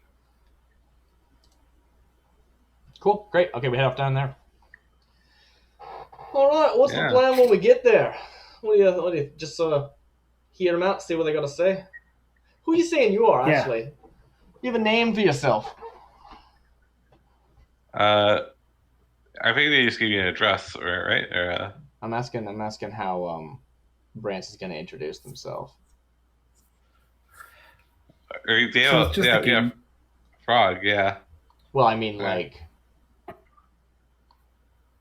I guess sort of the question is like, we're the Sparrows of Nightmarket. Like, is that like a thing you're pushing? Yeah. Is it something you want to lead with? Yeah, that kind of stuff. I was just thinking it'd be friend of a friend. Get Tobin to come here. All right. Keep it subtle. Like it. I'll let you lead on this one till we find out what's going on exactly. Not sure if it's gonna have to do with ghosty bits or whatnot. Yeah. Yeah. Okay. I'll keep my eyes open. See if anyone's spookums are around.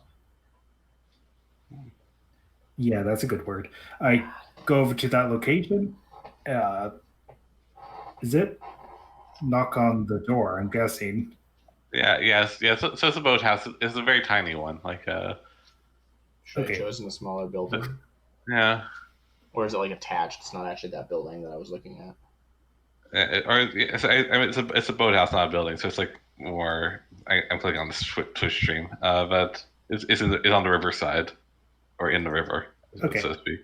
Okay, all right. So it's like a whole separate thing. Walk forward and knock on the door. I can move this. Yeah. I can't move this. Oops. Oops.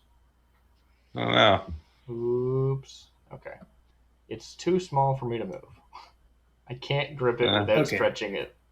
All right. You draw another thing? Yeah, I will draw another thing.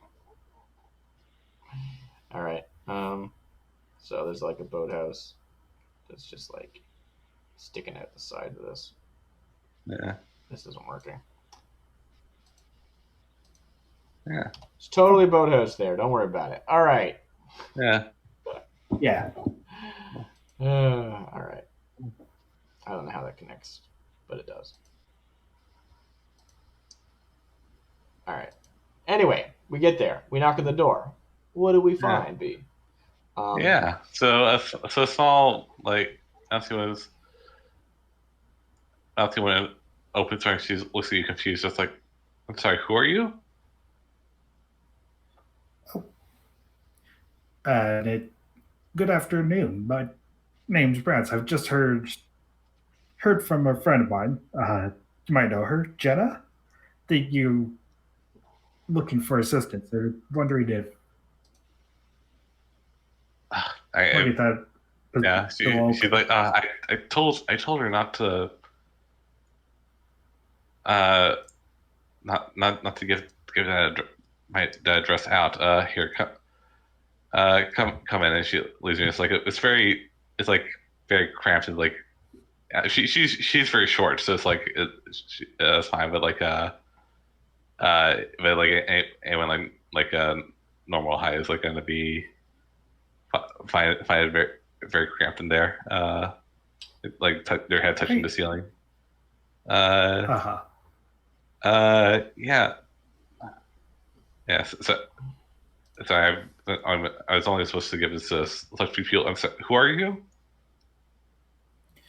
I'm Brant. Brant, huh? Jen and I go quite a ways back. And she trusts you, right? I guess. Yes. All right. We've been helping each other for a while. Okay.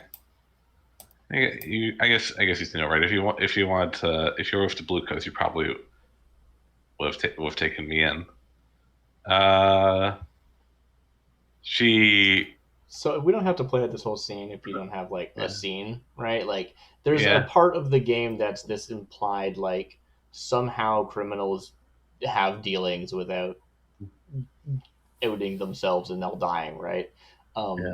And we can play as much or as little of the scene as you want. I like these scenes; they're fun, but don't feel like you have to. We can sort of zoom out a bit and go, "Cool, you get the job. Here's what it looks like." Right? That's I think what she does is she points you to So yeah, this isn't actually where she. I guess it wasn't clear. This isn't actually where she lives. It's like her outpost kind of thing. Yeah, totally. Yeah, but she points. She sets up a. Darn, I found out this person's name, but I misplaced it. Tibbles. Not Tibbles. Waylon. Their name is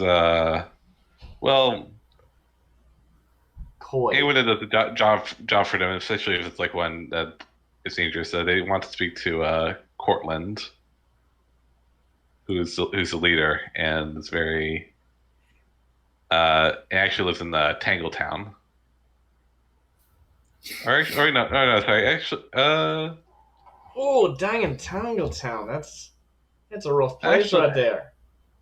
Actually, Well, yeah. Let's go what the book says. It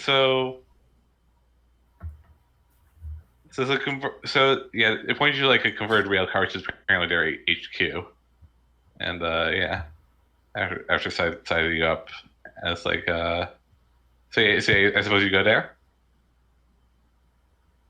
Yeah. Yeah. Okay, so it's like So you So we're just like redirected to another place. Is that what's going on here? What? Yeah. Yeah, cool. So like we leave, and I'm just like, "How much you know about Tangletown?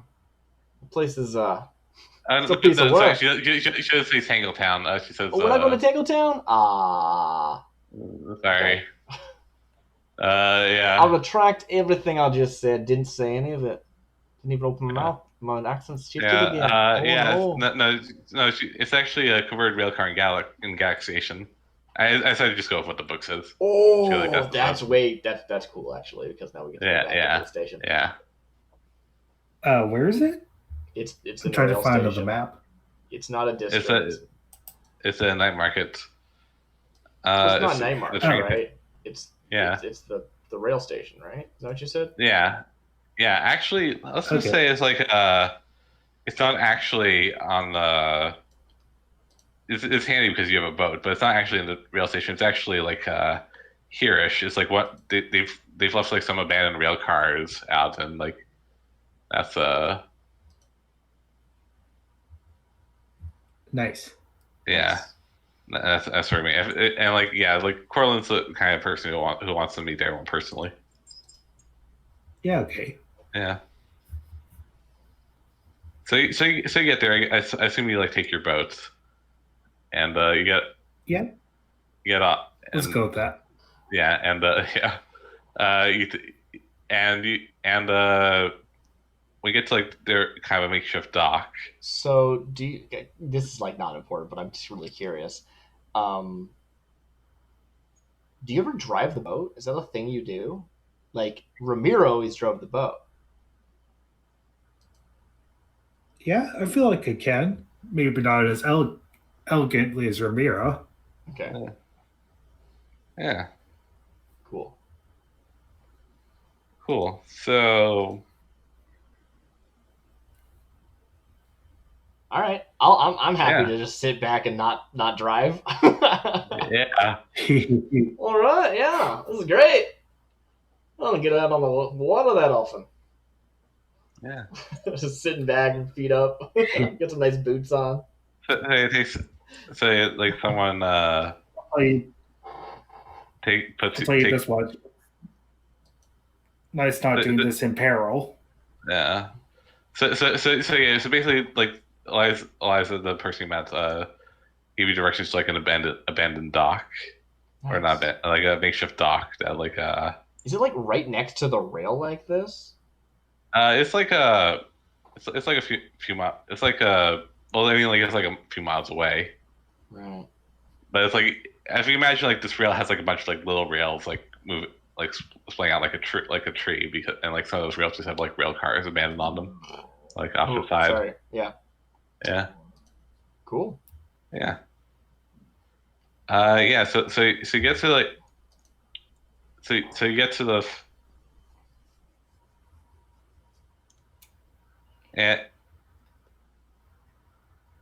and you get to like and like some big some like there's some folks waiting for you, some like really like like they're carrying rifles and like and stuff like that and like and very big tall people. Yeah. And they, yeah, and I mean, we're like real near the lightning towers. I guess not super near necessarily. There's a few blocks away. Yeah. Distance, but still, like closer than any. Yeah. Oh, you can see like Deathlands outside. Yeah. Like if you and also the intimidating like the base of the towers, which are very big up close. Oof, yeah. Yeah. That's pretty cool. Yeah. And like so you get this rail car, you're like and it's like basically and it's basically like just a table with a bunch of people sat around. It's like and like this young guy with like red hair, like in his 20s, like looks up and it's like, it's them. I told you all things. I'm here to move over those papers and people like kind of take the papers off the table. And like I assume you're the folks who volunteered. I look to Brance. I don't answer for him. Maybe not necessarily, but there might be other, how would you say, business revenues that we could come to an agreement with. Yeah, I suppose it always is that way for you types. Anyway, here. I mean, we're not really sure what we're volunteering for yet. Can't blame us for that, can you? Yeah, fair enough. He like a kind of it's like kind of let's see. So yes. So yeah, someone makes some space for you. You sit down. He sits down across from me. He's like, okay, so here's a plan. You're playing cards out here. Yeah. There's like decks of cards. Do you have decks of cards? Yeah, you can deal me in while you talk business. Yeah. I like card play. Fair enough. And like and like he starts a game of like it's like I'm indulge my vice right now. What do you say? I said, yeah, I'm gonna indulge my vice right now. I do business. Yeah. Nice. So I think it's like a thing of like someone like deals you into a game while Branson and him like talk business. Nice, I'm into it. Yeah. And I'm probably like chum in with. I'm trying to like get in with the like smaller people while they like talk bigwig stuff. Yeah, totally. Yeah. Consorting and playing cards. Yeah. So Cortland says, "All right, here's the plan." So as you know, hold on a sec.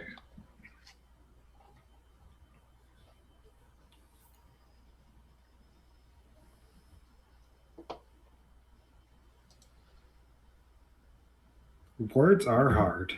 Yeah, words are hard. It's proven. So basically, like the Day of Lanterns is like and this I'm just saying this out of character. This is stuff you would know. Is Day of Lanterns is like kind of the New Year's festival thing, or it's like people tend to stay up. People tend to stay up like at midnight on that night and like okay, so it's like it's that kind of winter. It's like just about January winter. Okay, cool. I mean, effective January in relative terms. Yeah. So as you might expect, bunch of nobles. But bunch of nobles are going to be having Lanterns Day party. Now we just got word that like Lord he lists off a bunch of names like like Lord Hughes, Lord Craig, Lord Kirkham, Lord Skurlock are all going to be at this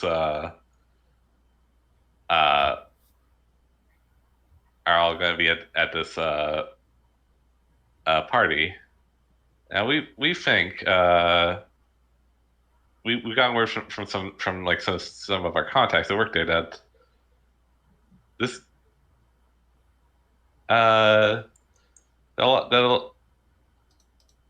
that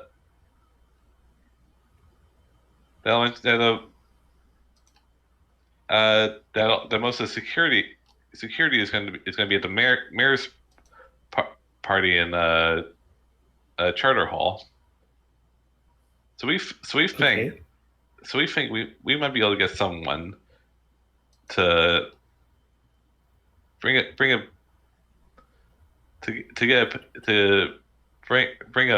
package in and blow the whole place up. And he pounds his fist on the table. He's like, okay,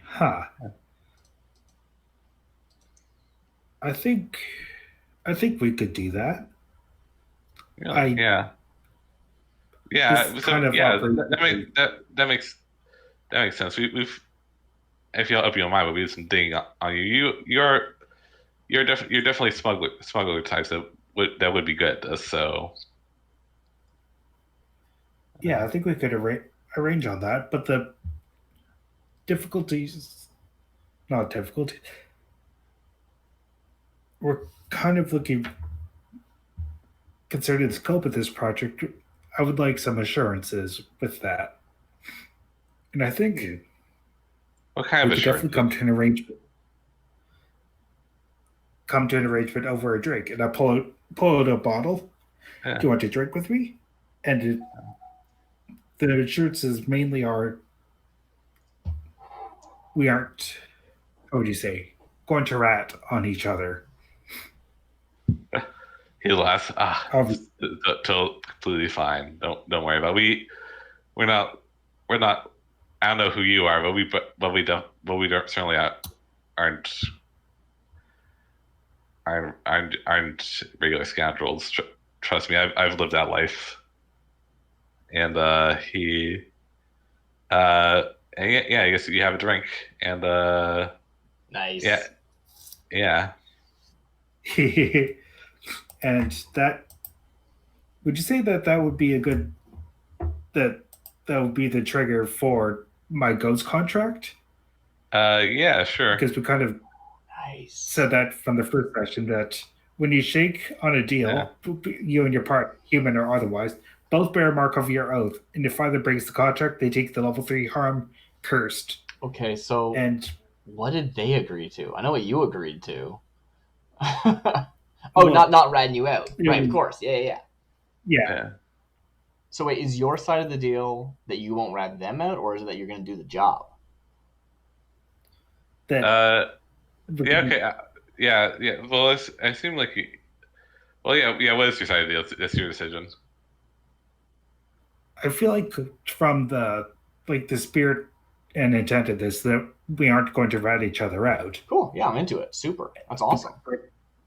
Because what this is a negotiation of whether or not we'll take it. Yeah, totally. I love it. No, that's so good. I love that like your ghost contract is like drinking with someone. That's such a good like contextualization of that move. I want to bring up the text of the move while I have an opportunity. Where is it in this book? Characters, spider. All right, let me take a look at this. Ghost contract. The mark of the oath is obvious to anyone who sees it. Perhaps a magical rune appears on the skin. When you suffer cursed harm, you are incapacitated by withering, enfeebled muscles, hair falling out, bleeding from the eyes and ears, etc. Until you either fulfill the deal or discover a way to heal the curse. So what's the mark?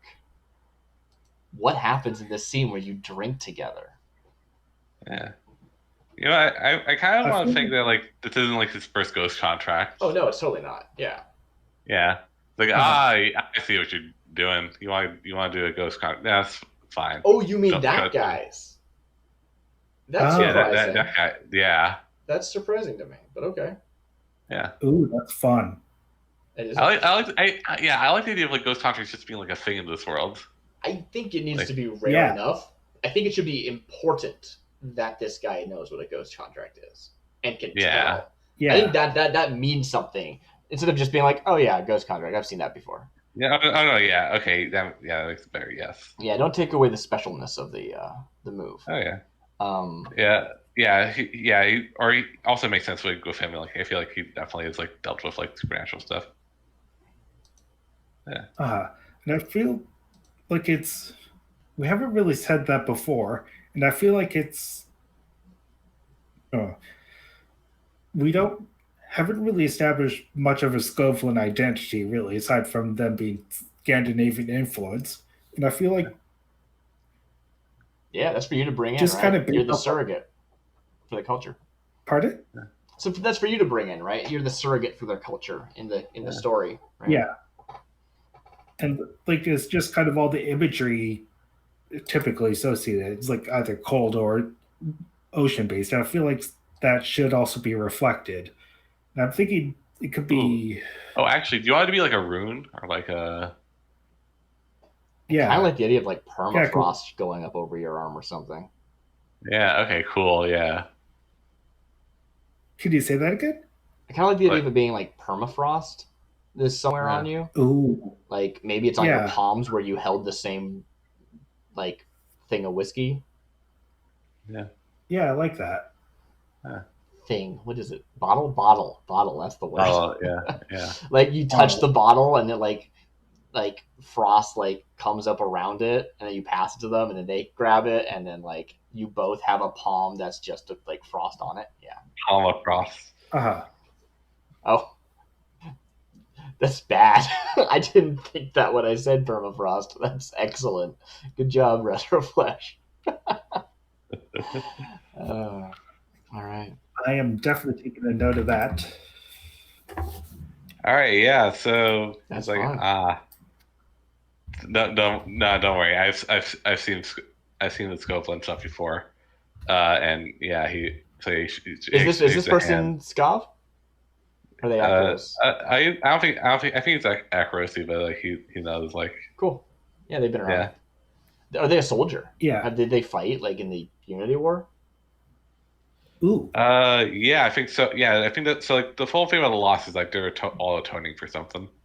Cool. Like, I like that a lot. Right, where it's like they fought against you, but they aren't happy about it. Yeah. That's a good. Ooh, yeah. This will be a fun character to recur. Yeah. I need to figure out like how to give them a voice, but yeah. I feel like this has been good. Cool. Yeah. Okay, I just kind of noticed the time, and I don't want to rush anything, but it might be worth discussing. But do you think we should? Like, where do you think we should end it? I was thinking that was where we should cut. Yeah, I was going to suggest the same thing. I think it's like a cliffhanger because like you. I'm starting with a cliffhanger. Next time we start with the score. Like that's That's I think that sounds really great. Yeah. The question I want to ask is, do you want to try and go through experience now, or do you want to do that at the beginning next session? Let's do it at the beginning next session. I like the way we started off this session. Cool. Yeah. Also, I kind of it's not saying we have to stick to, but I do like midnight as like have a good stopping point. It is nice. Yeah. All right. Cool. Yeah. It is. Let's promote yourself. Have a little say who you are. Let's start with you, Simon. Yeah. Simon DeMaio. You can find me on Twitter at Simon_DeMaio. DEMAIO.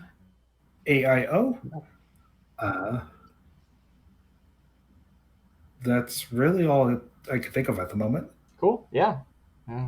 That's where you'll post something if you end up doing something else. B. I am at Infinite Pretenders on Twitter. I just don't really post much there. But hey, I might do something later if I ever get around to making a game. Then or not making a game that I can promote. And yeah, they'll probably be there. Cool. I saw I actually saw Gordon's doing a board game on the SideQuest live stream. Yeah, totally. Yeah, Gordon I play with on SideQuest Live. He's working on a game, and looking pretty cool. Yeah. I'm Darcy. You can find me at twitch.tv/DarcyBits. The About section has all of my links, so you can follow me on Twitter, Tumblr, Instagram, or whatever you want. Other than this game, I'm playing in SideQuest Live's D&D game, which is on every Tuesday, except for when it's not. Similar time slot, starts a little an hour later. Otherwise, that's me. So, great session, everyone. I had a great time. Yeah. Nice. All right. Have a good night. Yeah. Have a good night.